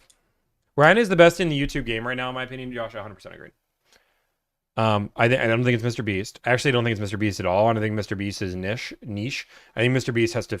I mean, if you want my on, and again, this is the craziest thing. Mr. Beast is the biggest YouTuber in the world. I think Mr. Beast is seeing it right now, but Mr. Beast needs to stop making videos and figure out what he's doing wrong. Because you might be like, oh, he's doing wrong. He's getting hundreds of millions of views. He's not getting nearly as many views as he was. And I will tell you, one of the best videos that I've seen in a while. This is what I'll further prove this.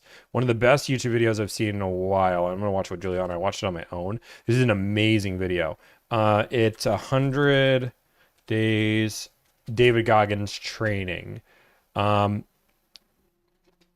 this one right here. It's Find 404. He made this 3 months ago. I worked out like David Goggins for 100 days. This is one of the most. This is like nostalgia YouTube. Such an inspirational video from somebody that I don't even think was meant to be inspirational. Like, I don't think that was his thing. But dude, great YouTube video. Like, that's just it's an insane, like, to see somebody like even me, like, I'm not out of shape, but I'm not in shape. The dude's more out of shape than I am to start running 12 miles a day and working out 45 minutes while being on a strict diet with no is insane. And just to hear the inspirational. Hire me. No, thank you. Use your videos to get 2 new cars. Thank you. No problem. I'll take the $2 donation. It's a fair trade. Jeremy, thank you for the 5 Dinies. What is your time to... We're not hiring anymore. We hired everybody. If it's on the website, guys, we'll look at it and we'll consider you for potentially... There's nothing reasonable or healthy about running 12 miles a day.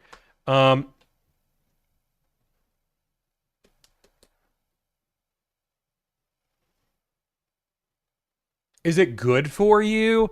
I mean, he probably hurt himself more than he needed help. I mean, he lost 45 pounds, lost 20% body fat.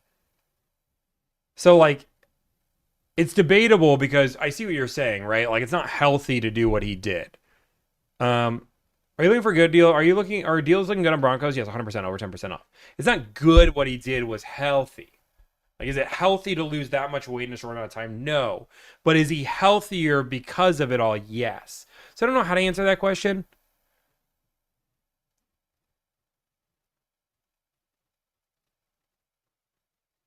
I don't know how to answer that question. But, like, you could... it's such a good video show. Even if you're not like, I'm not into fitness content. But, like, I watched that video and I think it was inspiring. Like, it made me want to be like, wow. Because there's, like, some really, really good life lessons in there That again, I don't think the guy meant to make a video that was so inspiring. I think that's why it's doing so well. 9.5 million, and you might be like, "Oh, Tommy, the guy's probably a big YouTuber." He just hit 100,000, and all of his other videos had like less than 10,000 views before that, and they were. I investigated 3 psychics to see if they're real or not. I lived like Shrek for 365 days. I survived riding a bull. Like all of his videos were very much like they were definitely like trying to go for like Mr. Beast-esque or trying to go like really like Mr. Beast-esque, you could see. And then this is the first video that was different. And it was good. Good for him. I got Jack C gave me a $5 tip. Thank you, Jack C. When you are financing with a bank instead of the dealer, do you have to disclose that with the dealer? I mean, you have to eventually tell them. Yes, because the title has to go to the right place. Who's gonna carry the boats? I don't know.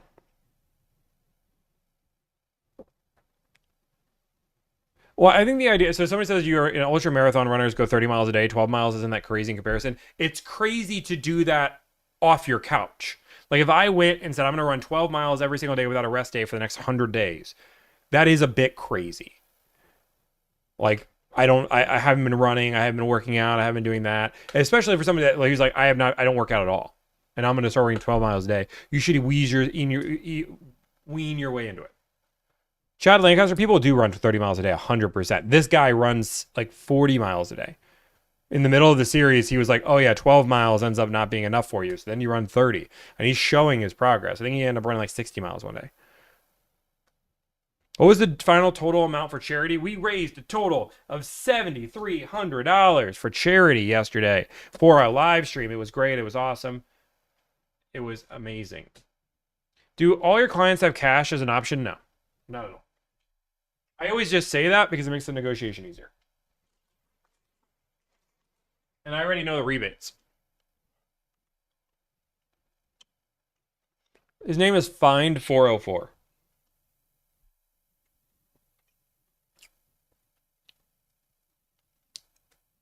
And what I love about this guy is he did all these videos, and then he made a video called Restart, which is basically he's going to restart everything he's doing and try his channel differently. And then he made this channel as a banger. Have you ever seen Buddy's DIY car flipping videos? Nah, I haven't. Good deal on a Honda Passport, $2,000 off. Good deal right now. Thank you for the $2 donation. Do you wear the same clothes every single day? But no, but I do wear the same brand and similar type clothes every single day. Because I don't like to think about what I'm wearing. I just like to put clothes on. So I wear Vori. Vori, if you know Vori, they have the same like 12 color shirts. But I have bought more shirts from them that have buttons so you guys can tell it different because I was apparently getting yelled at.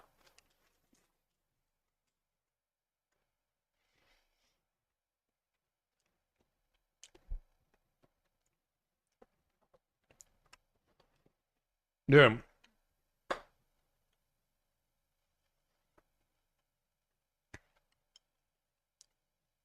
There's going to be... Somebody said I want a Vori deal. If Vori... I only want to do sponsorship deals for deals I believe in. We're going to do a few more sponsorships here. We did one for Factor. That one went great. Really happy with the Factor deal. Really happy with that ad video. I don't want to be advertising crypto or something stupid. Like, we're going to be advertising some stuff. But if Vori wanted to reach out, I'm listening.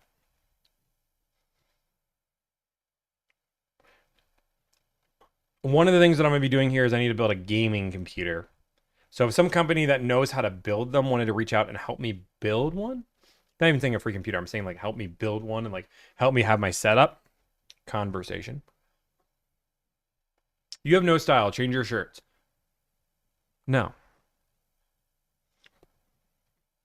Then third,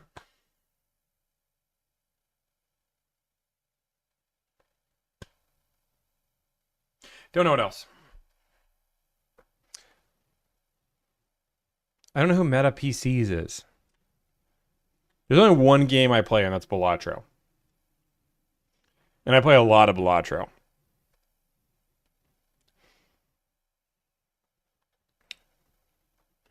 I'm a new car salesman, fresh out of high school. You have any tips? Go talk to Russ Flip Swips. He'll be better tips. I understand, guys. The reason why I need a gaming PC is for this. Like right now, the stream crashed multiple times.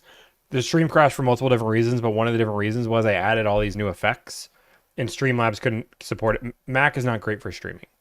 So the idea behind it is if we have a system like Windows, which is more custom to streaming, Streamlabs gets updated more. OBS doesn't work as well with TikTok. It's a whole thing. So no, I don't need a gaming PC. I only need a gaming PC for streaming.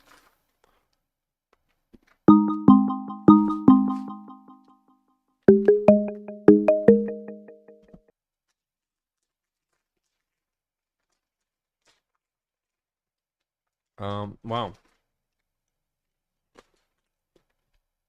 We do trade-ins all the time.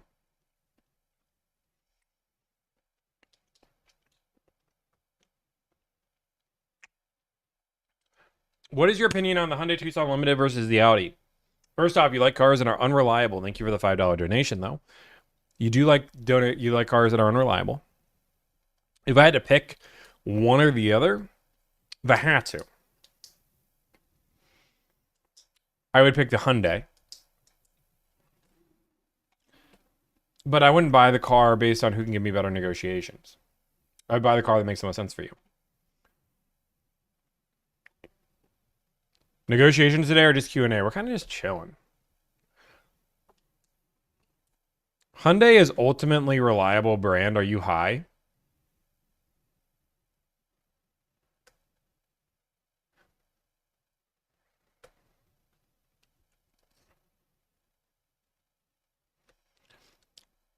So, first off, no, it's not. Secondly, let me just give you, I'm going to give you a very anecdotal. There's a lot of evidence to show this, right? But I'm going to just give you an anecdotal one. We do free consults here at Delivrd. I do 8 hours of them a day. This is not an exaggeration.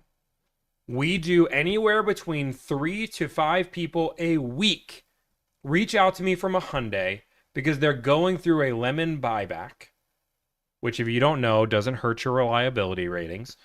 Fun fact there. That are getting bought back a car that are looking to hire me to buy a better vehicle.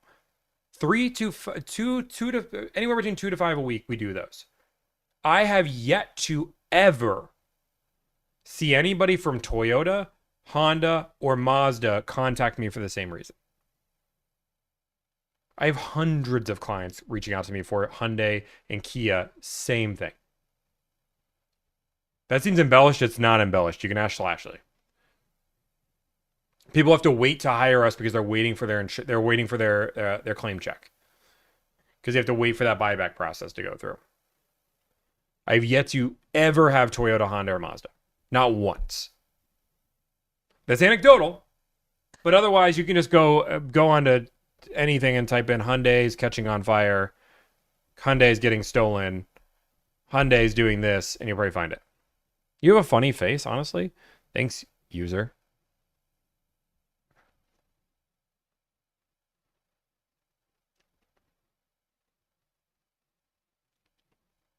Also, if you want another fun fact, again, this is anecdotal, but it's valuable information. If you type in Delivrd Kia or Delivrd Hyundai and go to my video and go to the comment section, you will see the amount of people that have had crazy situations, people that want to cancel me because I've even brought up the brand. I can't believe you bring that up. It's such a horrible brand. I do that for Honda, Toyota, Mazda. I don't have the same thing. If you want a good streaming PC, Paradox Customs does it for all the big streamers. No clue who Paradox Custom is. Paradox Customs. See, I feel like they're a scary name. Were you ever shy in your life? No. I've always been awesome.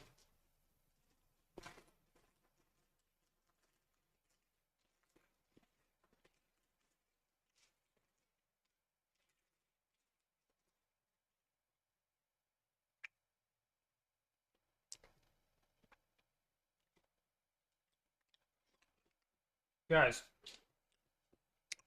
I just wear a different shade of this color. Hmm?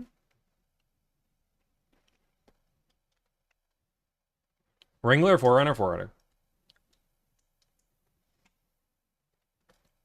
Yes. Boom. What are your thoughts on the Toyota Grand Highlander, one of the best SUVs in the market? Love what you do. Glad to see your success. Thank you, Lieutenant Dangle. Lieutenant Dangle!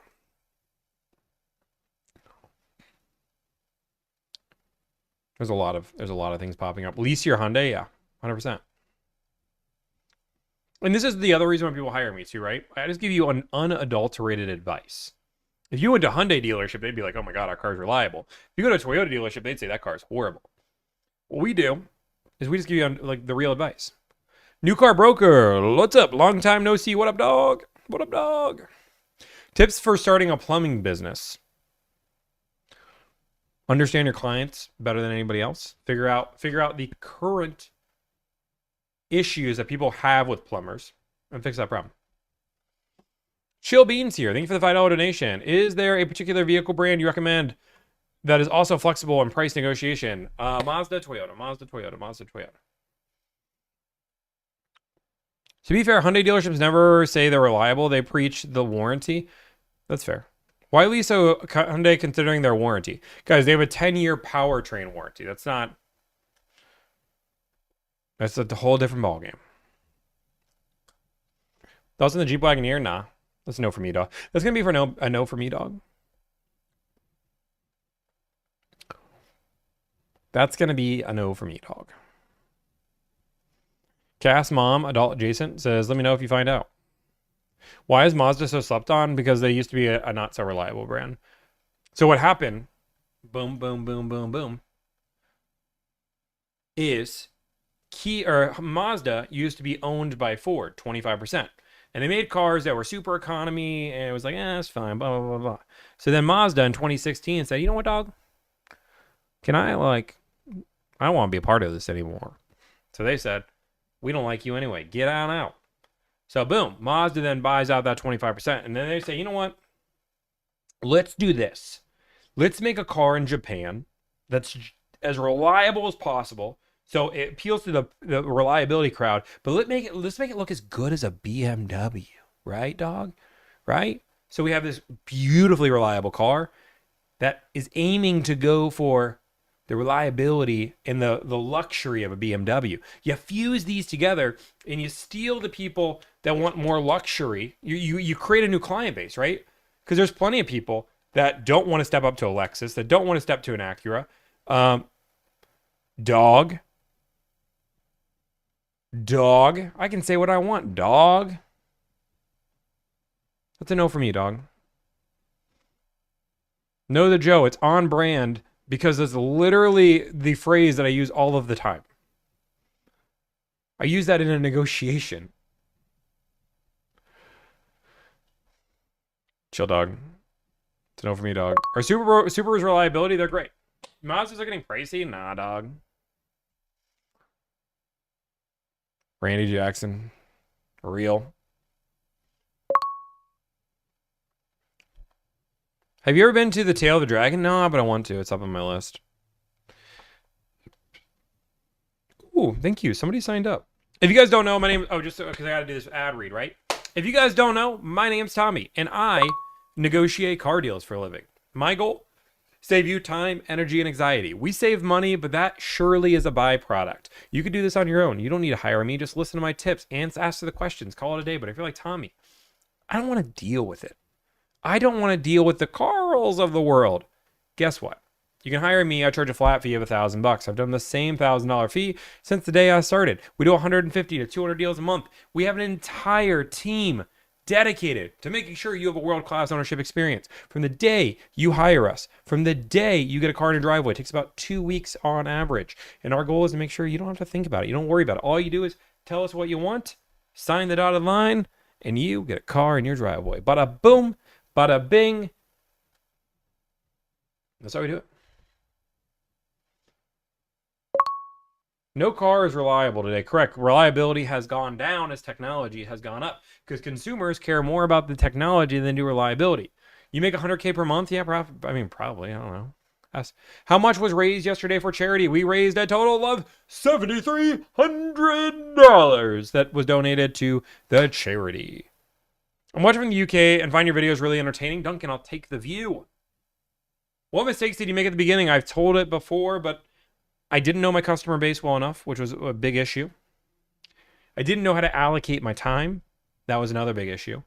And 3, which in the end it all worked out because I have Ashley as the best EA in the entire world in the business. She's so much more than an EA for this company. But I should have hired an EA 7 months earlier.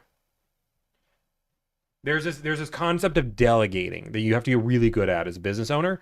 And for me, I didn't want to delegate things because guess what? I can do it better. No offense. But in my head, Slashley, I can do it better. So that was my mindset. So I was like, I don't need Slashley. And then guess what? I hired an assistant. And I was like, holy moly. When I give all of these things and teach this person what I know, and they can do it just as effectively as I can, and honestly, she does it better, but don't tell her that. Now I can focus my time over here on all these new problems and new things that are super exciting. And it's great. Or at 12 o'clock at night on the West Coast when she's on the East Coast and my flight somehow gets changed, I can call somebody up and be like, hey, I'm sorry to wake you up, but you changed my flight and it's really messed up and I don't know what to do. She can jump on the phone at 1 o'clock in the morning and figure that out. Thanks, Ashley. Appreciate you. We still don't know. Best midsize SUV, Mazda CX-90, Grand Highlander. Fighter Rock says $2 for the bada boom, bada bing, or bada bing, bada boom. You know what? Honestly, Fighter, it really depends on the day. There's a bada bing, bada boom, and then a bada boom, bada bing. It depends. So you pay her $20 an hour to get on the phone. No. Ashley does not get paid $20 an hour. She gets paid $21 an hour. Silly goose. Just kidding. She makes more than $21 an hour. She just got a raise, but... You need another assistant? Ashley will need an assistant eventually. What will happen is I won't get another assistant. Ashley will always be that, and she's running so many things. Eventually, she is going to be... she is going to have too much to do, and it's going to make more sense for her have an EA, so the EA will have an EA. That makes more sense if you're curious. Like if you're running a business, the best way to have it is have an executive EA that's really, really... Ashley is like operations queen. She does all of that stuff to keep the business organized, and then she'll have an EA, and then I will give her tasks, and then she'll allocate, so I don't have to think about it. Stuff like that. That's more than that will happen. But a good EA is priceless, 100%. How's the Mustang market? 10% off at least. Okay. Best performance sedan. Hot hatch. I would say the best performance sedan for the money is a GR Corolla, but you're going to be looked at a little bit funny. Otherwise, you can go for a Civic Type R. Both good options. You ever considered negotiating real estate? Nah, that's a no for me, dog. EAs are superheroes. Everybody give some love and support for the EAs of the world. I will say that I think she has some time off coming off. She's going on vacation, and I am very nervous. I'm very nervous. I'm just kidding. We got good processes in place, but I won't be super nervous until she's gone, and then I'll be like, I need her to come back. Large SUV got wrecked over weekend. Would you recommend EV SUV lease in July or August? I mean, sure. Do you want an EV SUV? 26 GX550, go for it. Look at it. Look at this, Jennifer. Used your tips to get my a great deal. Doctor? Your doctor? Daughter. Is that daughter? Is that daughter? Is that daughter, guys? No matter what, I'm super happy for you. Thank you. I just don't know if it's daughter or doctor. Okay, it's daughter. Okay, it's daughter. I thought it was doctor. I thought you got your doctor a good deal. And I was about to say, you must like your doctor. Are we having fun with that? Average savings on a 2026 X6 M60i, like 7% off. How many employees do you have? We have 1, 2, 3 negotiators. We have one EA. We have somebody that's technically 1099 that are really two 1099 employees. Those people are going to be the person that really is our tech guy that runs all of our, that's helping build our CRM, building our projects, all the stuff. Then I have an accountant that's also 1099, which is Juliana. And then we have my business partner, Emil and Crystal. Add all these people up. Somebody asked why we haven't replaced Ramana. We hired Michael a little over 90 days ago. He just had his 90-day review. And then just recently, we hired Dakota and we hired Adam basically in the same week. So the idea behind it is, yes, if we want, we could hire another fourth person again and get the team back up to full strength. But it doesn't make sense because I'm barely making time to train these guys because I'm so busy everything else. So what the better process is, let's get these three people rocking and rolling and fully trained up so they're a well-oiled machine. And once we have that, now we can look to negotiate. So, and you guys are going to see all these great comments like Adam negotiated our expedition for us, did a great job, Michael is great, love that guy. That's the idea, right? Because that's one of the biggest issues as we grow this company is like people hire to work with me and I'm involved with every deal. You can ask the team. This week I was helping negotiate every deal with every person. But the idea that I can be the face to every person, you're going to be doing all of this stuff. It can be a problem. So we want to have the team have such a good experience that they don't even notice the difference. So no customer service team. That is the customer service team. That is what they do. Don't grow too fast, 100%. Why is bro sweating so much? I don't know, dude. It's a little hot in here.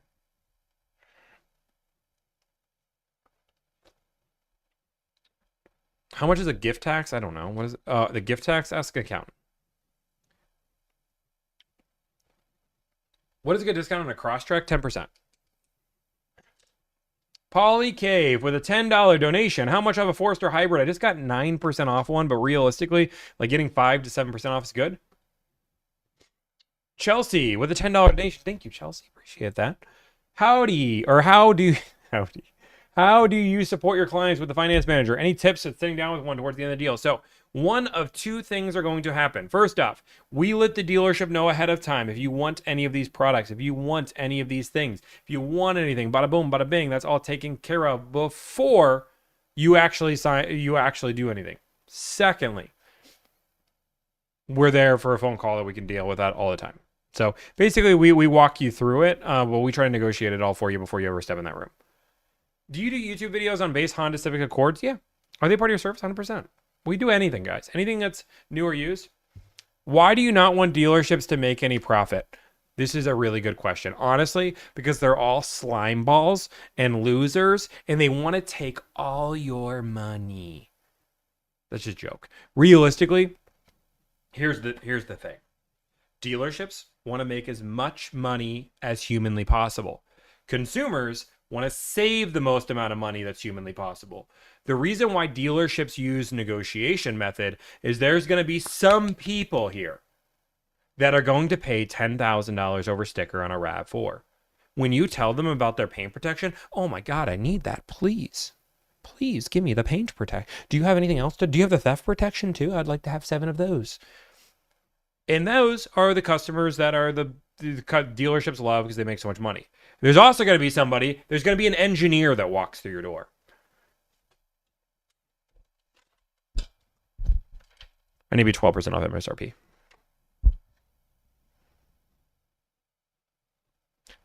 You mean 11%? Let me do the math. 11 points. Yeah. Do the math. Yeah, no, I've done the math. 12% is what I need.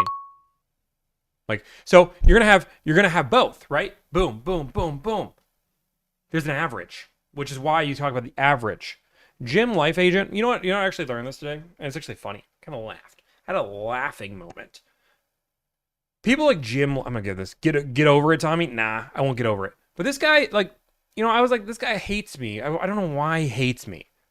But then I was on like some random salesperson. No, I was on Jared's TikTok because I read his comments. I read Russ's comments. I like to read other people's. And then he was in that comment saying, you suck. You should go back to the industry. And then he's in like some other comments. The dude's just a hater. I just realized there's haters in the world.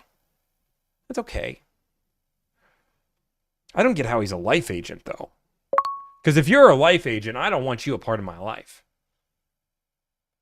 You scare me a little bit, Jim. You scare me a little bit, Jim. Because I don't know what kind of life you're giving to people. Is it life insurance? Ivan Flores gave me a $10 donation. Which of the two do you think is better, a iX Drive or an Audi Q e-tron? I would say the iX Drive is the best EV SUV if you can get away from the front grille. Good trail sport deals, 2K off. I never once said that in another video, Jim. I'm pretty sure I've seen your name in other comments. Maybe I haven't. Maybe you just hate me. But Jim, if your name is Life Agent, you need to be a better life agent. Gas or electric? I would go hybrid. Do you care at all that your company affects salespeople's pockets? No. Because then I would argue that I have made salespeople more money than less. And I know plenty of salespeople that would call me up and say, Tommy, you made me more money this year than anybody else has. So the idea behind it that I'm impacting all I'm trying to do, but here's the reality, Ty. My goal is to reinvent this industry. My opinion, no pay plan should reward convincing a customer to spend more on things they don't need makes me more money. I don't think that should make sense. On top of this, Ty, do you feel bad that your commission directly impacts your customer's bottom dollar? The more money you make, you are directly stealing that out of your customer's pocket that could be saving that for their kids, for their family, for their life. I love this, Jim. Jim, this is guys, I need to teach you guys all this. Dealerships won't change because you feel they should. That's 100% This is the wisest thing that I've ever heard, Jim, the life agent. Honestly, I see the life agent thing now. You know what they will do? They won't change because you feel like they should, but they will change if you force them to.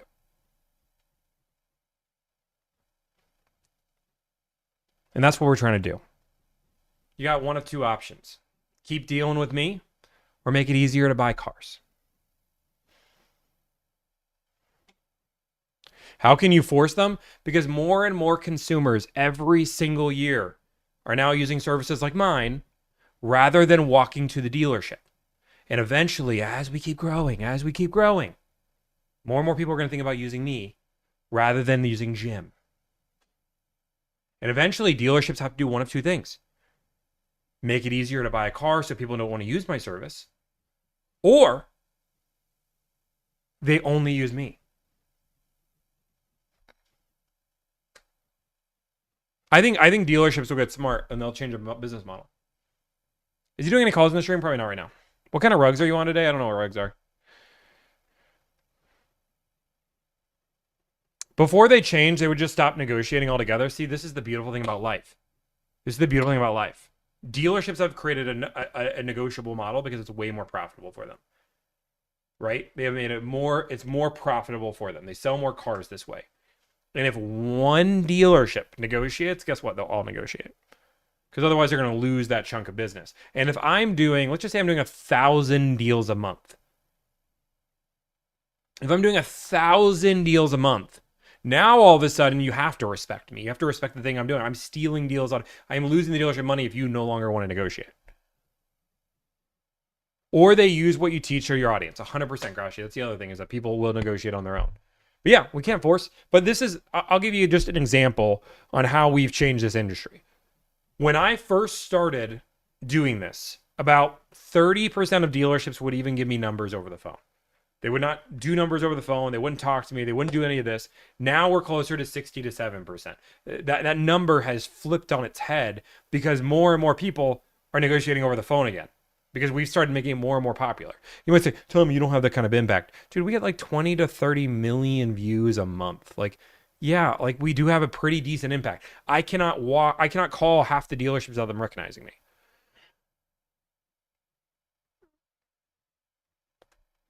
That's because the market shifted back to normal, but not on plenty of brands, not on Toyota.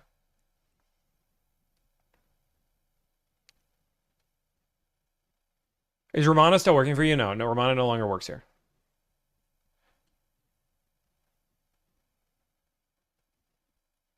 Thank you for the Graz. Thank you for the 10 gifted. I appreciate it.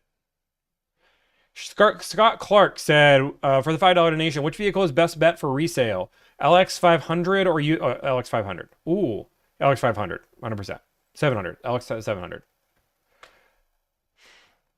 Current deals on a Mazda CX-50, I would say, good question for the Twitch chatter. 8 to 12%, somewhere in that ballpark. So you agree dealerships should pay their dealerships a handsome salary? Correct. Here's the thing that, like, all of my team gets paid a salary. There's no commissions involved.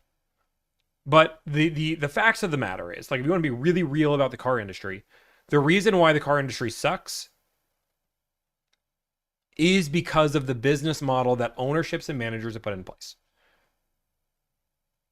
That is why. And I believe, and again, what a handsome salary to you. Like, if I was to run a car dealership today, I believe that I can get high-end customer service people for less than $100,000 a year. I do.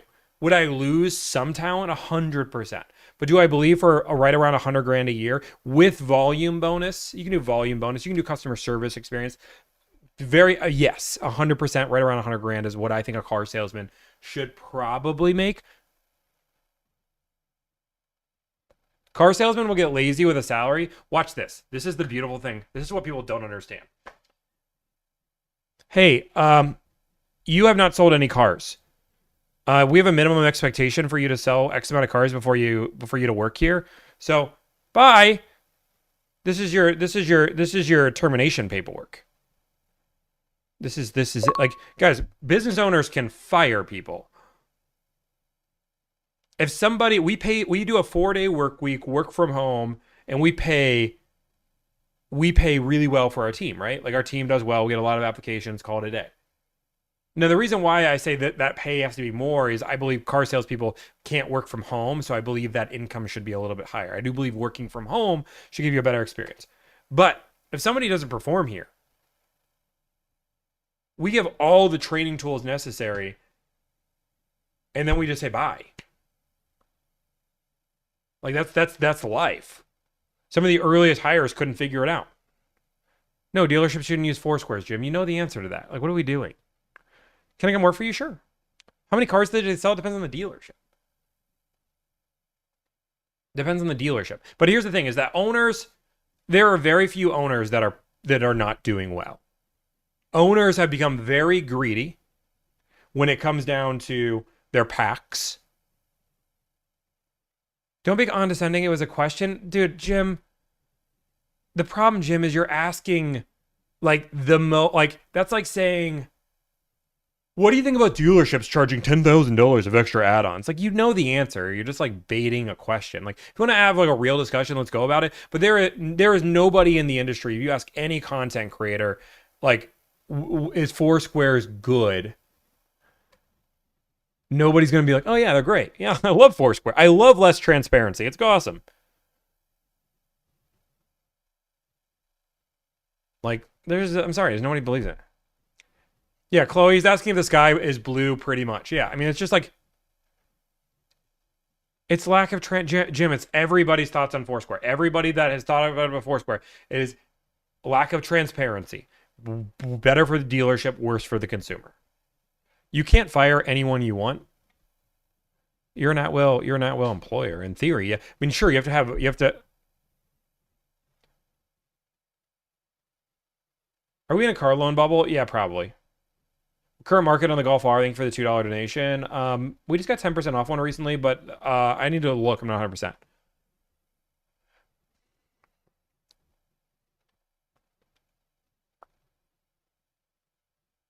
To respond to what you said earlier, why would a salesman be happy that you make all of their deals $100?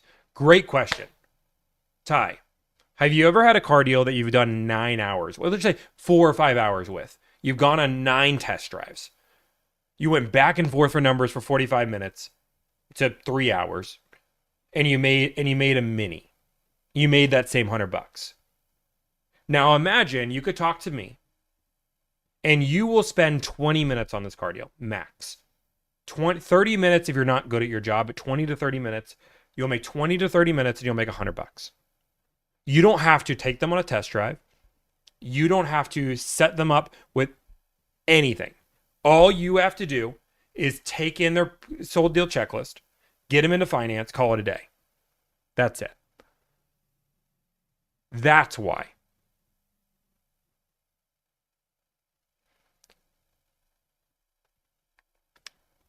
Who makes $100 selling a car? Some dealerships have a mini of $100. That's the idea. Is my job is to make your life as fast and efficient as possible, Ty.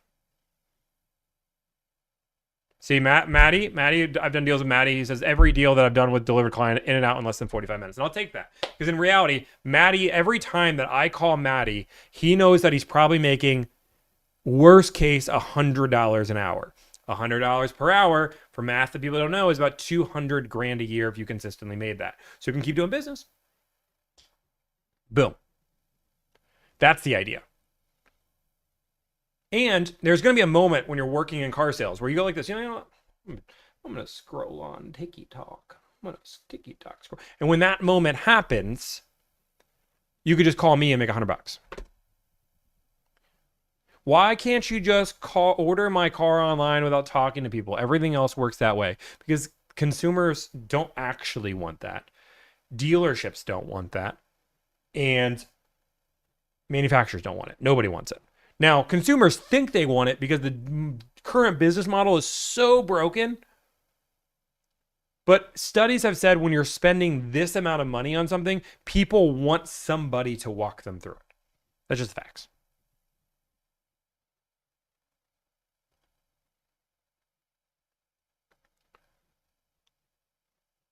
Yeah. Oh yeah, Money Mastery Hub says, I feel like people sleep on the referral still from the Delivrd clients, still referring their friends and family to that dealership for an easy transaction. 100%. It happens all of the time. Because this is actually really funny because it actually almost goes the reverse way. Sometimes it goes well, but like they'll go like, oh, well, I can probably skip the Delivrd process this time because I found the dealership, right? And then they call that dealership, and that dealership won't give them the same deal. Or they give them problems and then they have to call back to me and bada boom, bada bing. So that happens.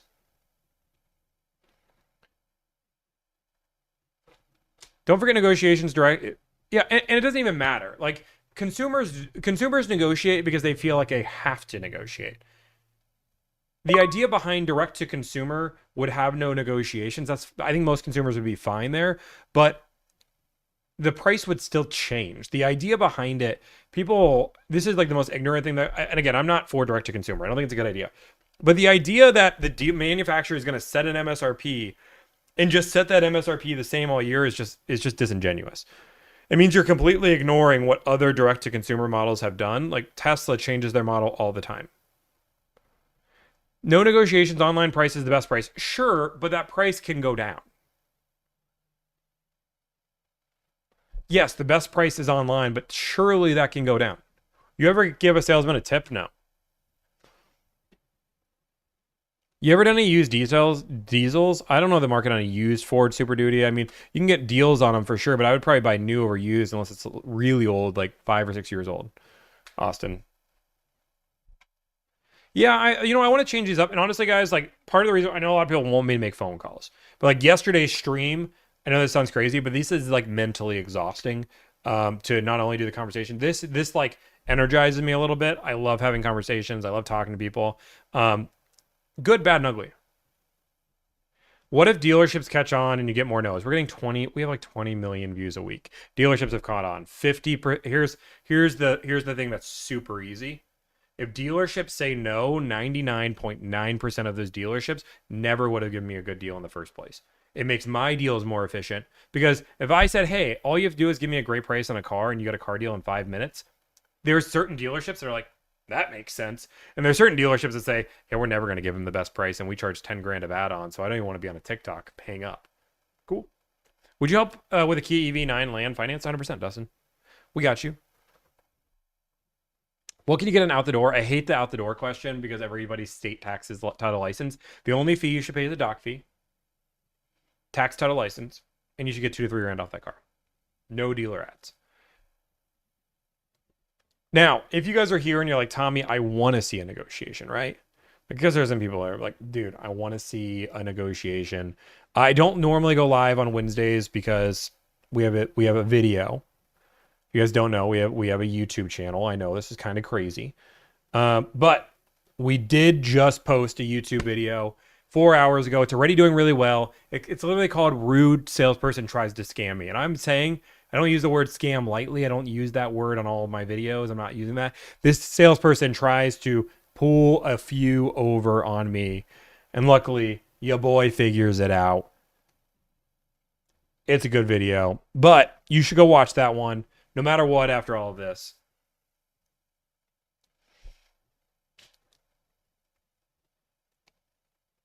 So Suave says it really well, right? This is a good question. Let's have this conversation. So, Tommy, if you want to revolutionize the car selling industry, you should lead by example and open your own dealership. Show them how it's done. So, first off, the industry needs to be flipped on its head a little bit. And if I want to really change this industry, putting millions of dollars into a dealership will 100% slow down that progress, right? Are we 100% going to do something like this? Yes. I'll let you guys know the Delivrd plan, right? Delivrd has a dealership plan. We're going to do a dealership one day. But we would not charge more. Kind of. So if we do a dealership, this is 100%. I've already thought of this idea. This is already something that I've decided. We already actually, fun fact, we're a little bit in talks with this. This is still a few years down the road. But, right, what we would do is we would open a car dealership that does not sell cars. What I would mean is Delivrd would go through and buy every single car, every make, every model, every Kia. We would buy a brand new model or have that as this. We would then just be a car rental company. You would come in and to use the Delivrd experience, you would pay a fee, $500. $500, and you would get partnered with a specialist that'll go through and give you pressure-free or true no pressure test drives, right? You can go through, we'll go side by side, the Kia Telluride versus the CX-90 versus the Mazda CX-90, right? You could literally go look at all three cars side by side. While you're looking at those cars, you could drive any of them. You can take them overnight. You could take them for a week. It doesn't matter. You paid the fee. Now, once you've done that, right? We'd have trims, we'd have options, right? Once you've done that, you'd pick a car, go test drive that vehicle. You would bring your trade to us. We would then detail your trade, make sure it looks beautiful, and puts it in the best trade-in condition possible. After that, we would negotiate your deal just the same. So once you've agreed that, hey, you know what, I want the Mazda CX-90, cool, perfect. Pay us a $1,000 fee. We'd go through, call it a day. Why would I pay to test drive? Great question, because some people do not want to deal with the car dealership at all.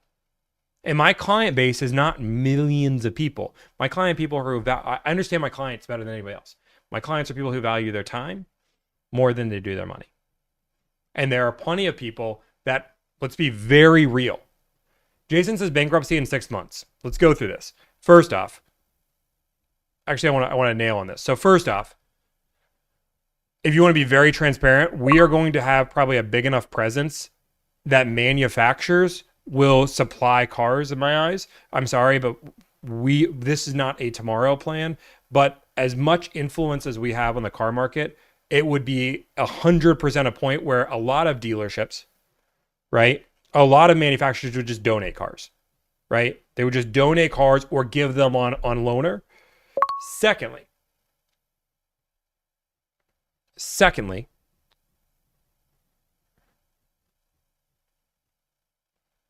why mans keep saying right? I don't know. How long does it take you after your payments to negotiate a car deal down? A car deal? For us to negotiate a car deal, we normally negotiate within a week. Within 2 weeks, you have a car deal.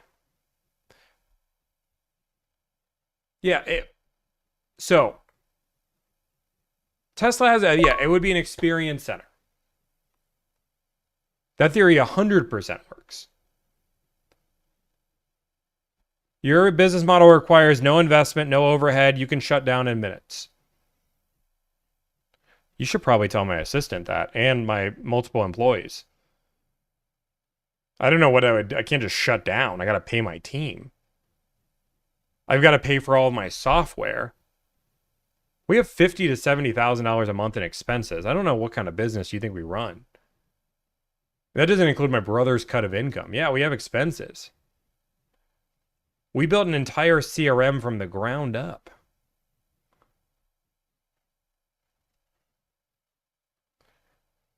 Dealerships make a much larger investment in the community. Is okay.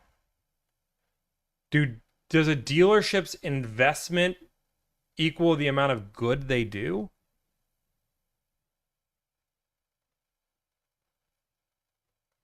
Dealerships employees can be laid off too.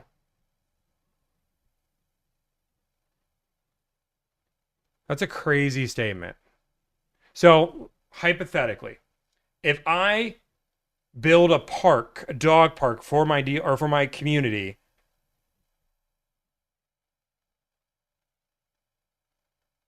do I get to just hit an old lady? Like, is that how this works? Like, I build a dog park and now I get to hit one old lady for free. Is that the exchange? What's the exchange rate?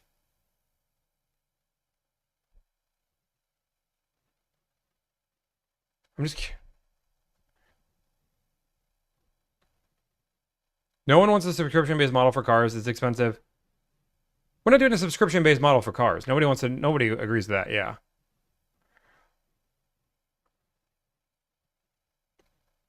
Enjoy the videos. Who first taught you the value of negotiation? Probably when I had to survive on my own when I got kicked out at 16. I had to figure out how to negotiate a lot of things. Customers are figuring you out quick. Dude, we are busier than ever, my guy. The only people in here that are hating are like the 4 car salesmen that are in here, which is just funny to entertain. Because honestly, you guys are outing your, like, if you guys don't understand why people don't want to deal with some dealerships and the idea behind it, then I'm sorry. Real estate equals property taxes that support community. So the taxes that I pay don't support the community. I paid a few $100,000 in taxes. Does that not support the community?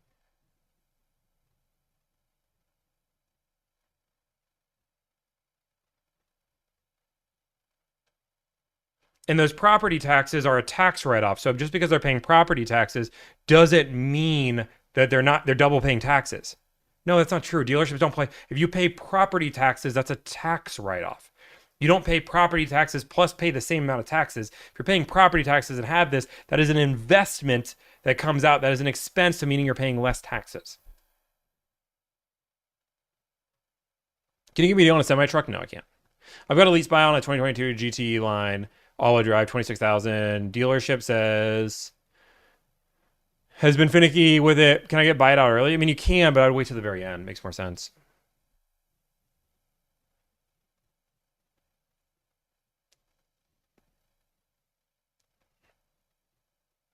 Just admit you're a leech to the dealership? No? Hey guys, I'm going to blow your mind, right? Anybody can do what I do. Nobody needs to hire me. If you don't want to deal with the dealership, you can hire me. If you don't want to deal with a guy named Ultra Mega Maga Chud, if you're like, hey, you know what? I could go buy a car from Ultra Mega Maga Chud, or I can have Tommy do it for $1,000 and he'll probably do a better deal than I will. The choice is yours. And remember, Ultra Mega Chud doesn't even understand why you would hire somebody like me. I don't work in the car industry at all. He's trying to cover up.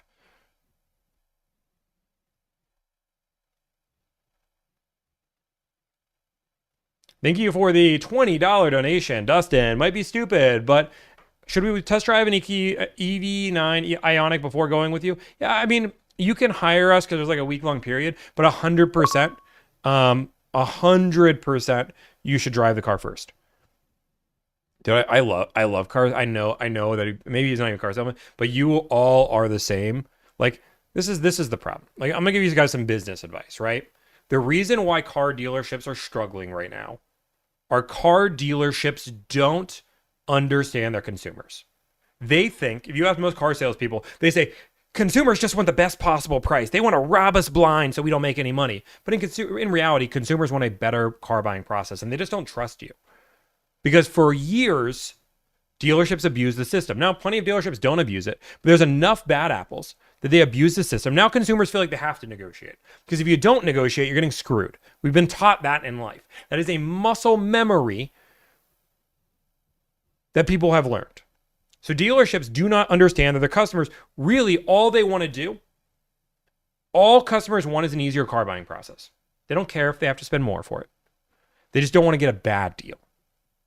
And if you don't believe that, I'm doing 200 deals a month from people that are 100% know they're paying more. Consumers know for a fact they're going to pay $1,000 more than they could do this on their own, and I'm going to give you all the tools for free. Here is the recipe to the book. Here is the recipe. You can bake this cake on your own. I'm going to give you a step-by-step tutorial. Hey guys, we're going to put the flour in the bowl. We're going to put the sugar. You do this. You call it a day. Bake it in there. Now watch out because sometimes the heat gets a little hot. Turn it down. Call it a day. Pull it out. You got a cake. Now some people say, to heck that. I don't want to do that. I'd rather go to the person that's cooking the thing that does it every day. Because guess what? He's really good at baking cake. I saw his cake.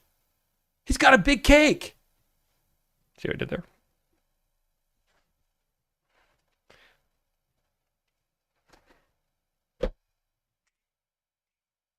If your dream comes true and dealerships remove negotiations without being out of business, yep, would. I'm good with that. Juliana comes in. Who's got cake? How can I get in touch with you? Link in my bio.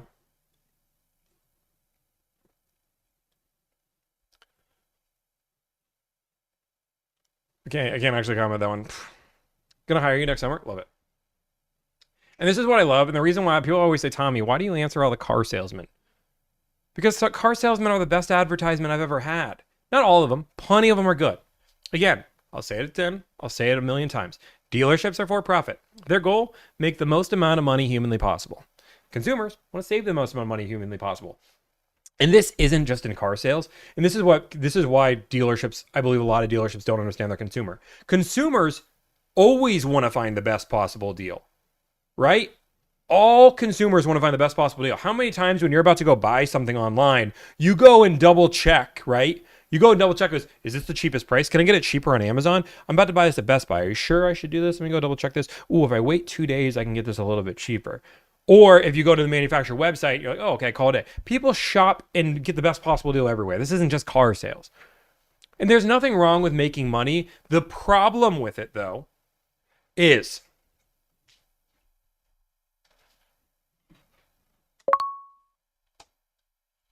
if two people come to my store, right? Two people come to my convenience store. I now own a gas station. I have 2 Celsiuses here. I'm selling Celsius. KC3 comes in. That'd be $8. Okay, cool. $8, call it a day. Now, Billy comes in and says, I want it, but I don't want to pay $8. I'll sell it to you for $5. Boom. $5 and $8. They bought the same thing. It's unopened, undamaged, call it a day. 2 people walked into a store and were able to pay 2 different prices. That's what people don't like. It's okay if you're like, hey, I own this for $1, but I'm going to sell it for $5. But everybody pays $5. You don't negotiate. Everybody pays $5. I don't care they're making $4 profit. What I care about is somebody bought it for $5 and somebody bought it for $8. I now feel like I got a worse deal because I paid $8. And I didn't even realize I could pay $5 if I just asked you, can I pay $5? That's the problem people have with dealerships. Nobody cares you're making X amount of money. People care that 2 people can walk into the same building, buy the same product, and pay 2 completely different prices. I charge a flat fee of $1,000. And that's free advice. Super Sense, 10% off all day. How many times does this have to be rehashed with dealerships? As many times as I want a free advertisement. Blissful. I come for the car negotiations, but I stay for the straight shooting sass. I love it. Thank you for the $6.99 in Canadian.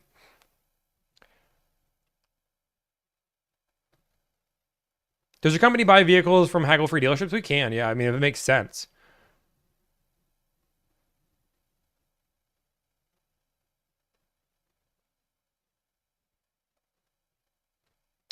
An average salesman would have to make $4,000 for the company to get $1,000, but this guy rips y'all. Yeah, I mean, I don't know what you're saying, but sure. Can you rate your deal? I don't think it's a good idea. Preach. I always love this is what happens to a lot of car salespeople is like the haters. They realize they're wrong, so it's like Homer in like the bush where it's like I must leave. Let me completely ignore all your points because I don't have any. He's like he makes a good point, but I can't just admit that. Can you buy for custom orders? Depends if you can actually buy for custom orders, but yes, you can. Tell me about purchasing a Tesla. What kind of deals you can get? MSRP. Why are doc fees so variable? Because it's just another profit margin. Ozempic. I love for you're not getting your beloved pizza place. True. Thanks for all the tips. Honestly, thank you guys for all of the tips. This is great. These streams revive my energy levels. I was only going to stream for 2 hours today, but here I am. I'm still streaming a little bit, but I'll stream for a little bit longer. But these streams like revive me. I love doing these Q&As. And they're not as popular. They don't get as many views. I'm good with that. Like this is my rest day is just chit-chatting with you guys. Is Slate Truck dead? No, I don't think it's dead. I mean, I haven't heard it's dead.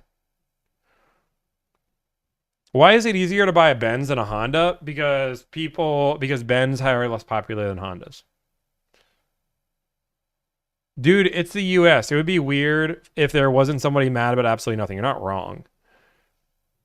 And this is the thing and this is like the reality is most successful car salespeople love what I do because they know they see the opportunity there is. But there are a certain amount of car salespeople that just aren't doing as well and they want somebody to blame, right? They need somebody to blame, right? They have to have somebody. It's not that I'm not selling cars because I'm not good at my job or I'm not working hard enough. And even though I'm on TikTok right now, instead of trying to find new ways to get leads, it's clearly not my fault. It's somebody else's. So they go through this whole process.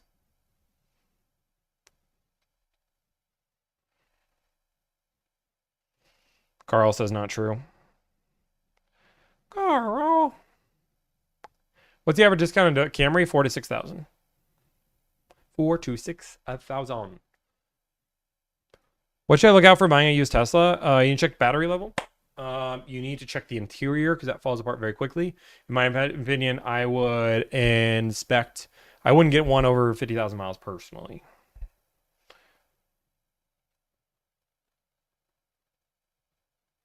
So how does this work? Someone gives you the price. You make the deal. Guys, my service is super easy, right? You come to me with $1,000. I want that, and you say, I want a RAV4. I'll even make it better. You then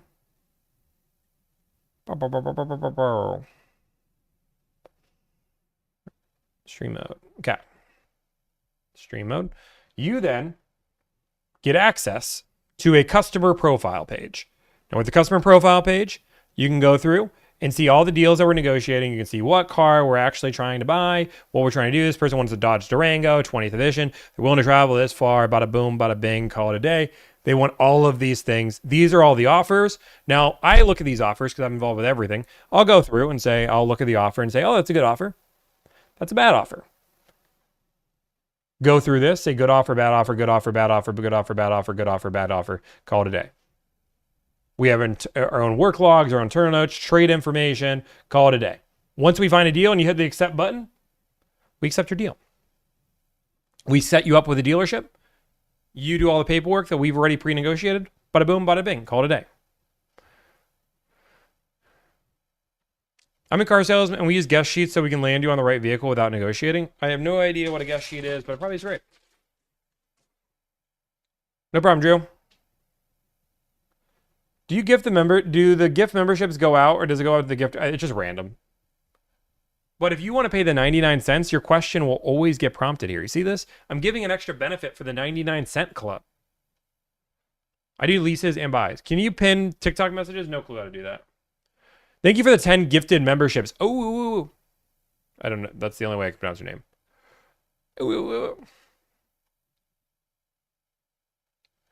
Bill Human just became a super chat supporter of Delivrd. Thank you for the 99 cents. We appreciate you. You guys might say, Tommy, what does that 99 cent get you? Literally like nothing. Like now his questions will be popped up. That's new. But before that, you just get slightly more recognized. It's honestly like, if you guys want to be low key, when somebody donates to a stream, it gets sent to more people. YouTube likes when people are members and are we able to pay for it. So because of that, if I have something on there, it helps the stream. Don't tell me, overlords. You ever gonna do a negotiation? Probably not today. So like I think we have like 300 to 400 people that pay for memberships. It's somewhere in that ballpark, like 300 to 400. Which is great. It's good. But like, if you want to, like, if you don't believe me, just go on TikTok and go stroll in the most popular streams. There are always people like doing this. If somebody give me a galaxy, I'll drop this and break it. Oh my god! I just broke it. See, I couldn't even be that streamer. Like, it's like I couldn't even do that. I didn't break it. It's a candle.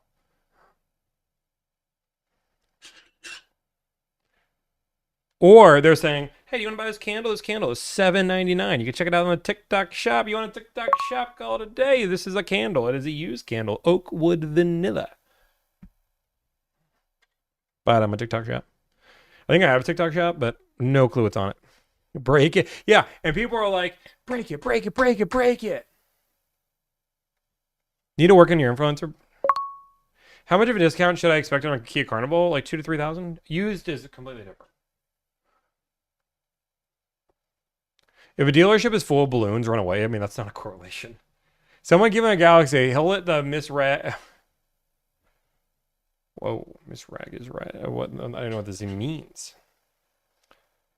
Wow, thank you for the heart. Chicken tendies. Are there any brands you see that have higher than average discounts right now? Like Mazda? Your training call with Russ yesterday was gold. Thank you. Appreciate it. We're going to make that into a good video. We donated 7,300. I know that we don't give a lot back to the community, but we did give $7,300 to charity yesterday as part of a charity stream, where you guys did awesome job raising $2,100 or $2,200, and then Delivrd donated another $5,000 on top of that for St. Jude's Children's Hospital. I know it's not the local community, but you guys are not in my local community. You're not all there. Some of you are. Probably there's like 2 people that live in Charlotte, but I'd rather give to a really good cause, and St. Jude's Hospital is awesome. What kind of discount are you seeing on CRV? 2,000 to 4,000. 100 bits. I love the content, the business concept. Was this your idea of a project, or how'd you come up with it? Good idea. I was in the car industry for a while. I said, you know what?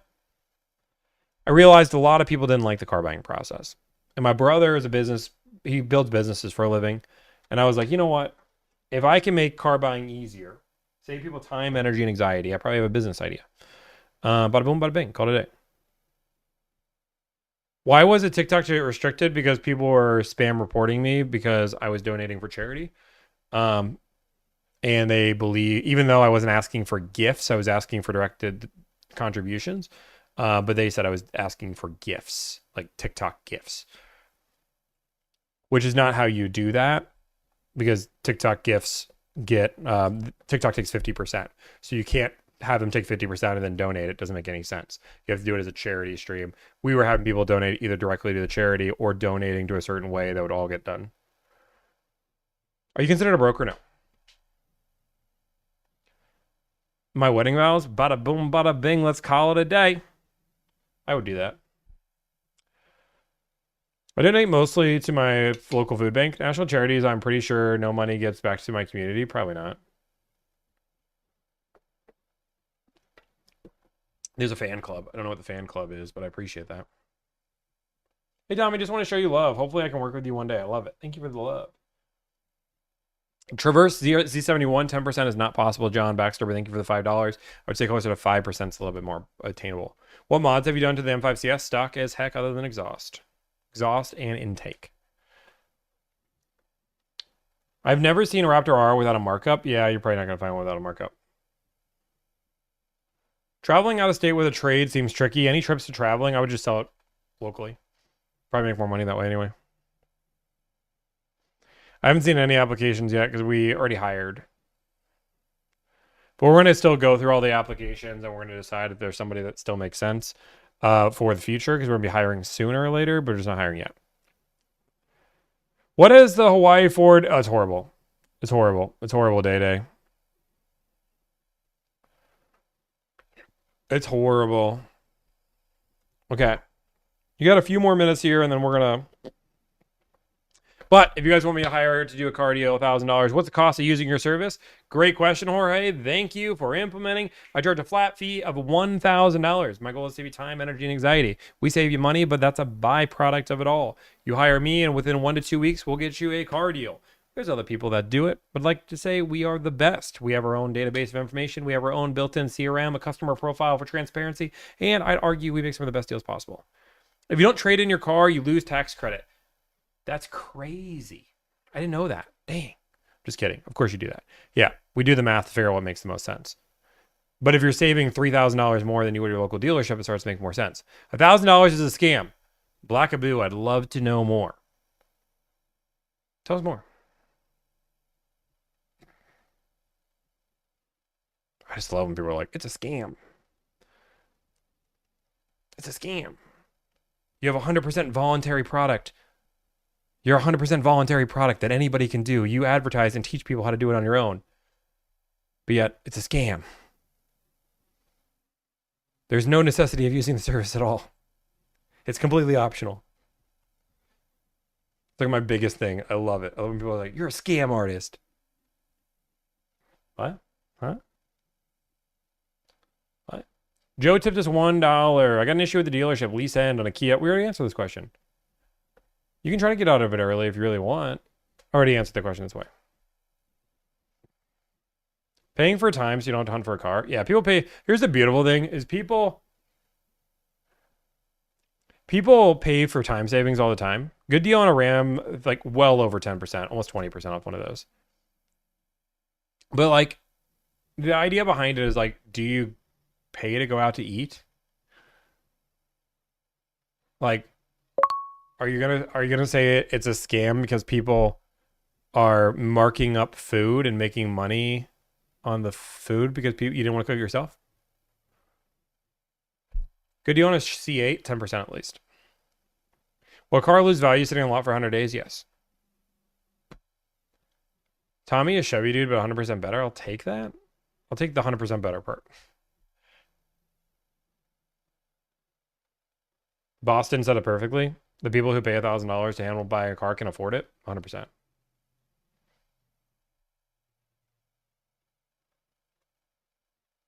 With an EV, the beautiful thing about a scam is that it's very easy to figure out something's a scam. You would just see the amount of people that make TikToks. Oh, I used Delivrd service and I got scammed. YouTube video. People, you know how viral somebody would go if somebody could verify that they were a client and they got screwed over? Sienna or Grand Highlander? I'd be a Grand Highlander. But like, we're super great with our customers. Customers love us. Clients are great. What's the markup on a Civic Type R? MSRP. MSRP is the best deal on it. I will say I'm really, really proud. I did have a moment I'm actually really, really proud of. We had a dealership. September 2024. That was on the Facebook Dealership Life group. And they made a post saying that I wasted his time. I asked for a crazy discount and nobody should do business with me. He did this September 2024. He signed up for my list. He asked me to do a deal with him. I called him, asked him for a discount. He thought it was crazy. We moved on. I needed a car from his dealership. I just texted him. And literally the last text was, he said, don't do business with me again. I texted him again and said, hey, dude, you have a car I need. Hey, I got a car I need. Can you do it? Within 5 minutes, we got a deal done. The dude was talking crap about me. And 8 months later, we put a deal together. Do they pay you up front? 100%, Carl. I don't work for free. You pay me before my work is all front loaded, and everybody can. The beautiful thing is that everybody that sees our deal, we negotiate live. We have a customer profile where you can watch the negotiations live. Carl, we both know that if I had a sheet of numbers that I got you with really great numbers, you could just shop those around and do it yourself. And that's most of the hard work, is getting those tough numbers. Is a lot rot a real thing? I mean, kind of, sort of. I mean, yes, it can be, depending on how long it's been a lot. There's no lot rot after 3 hours.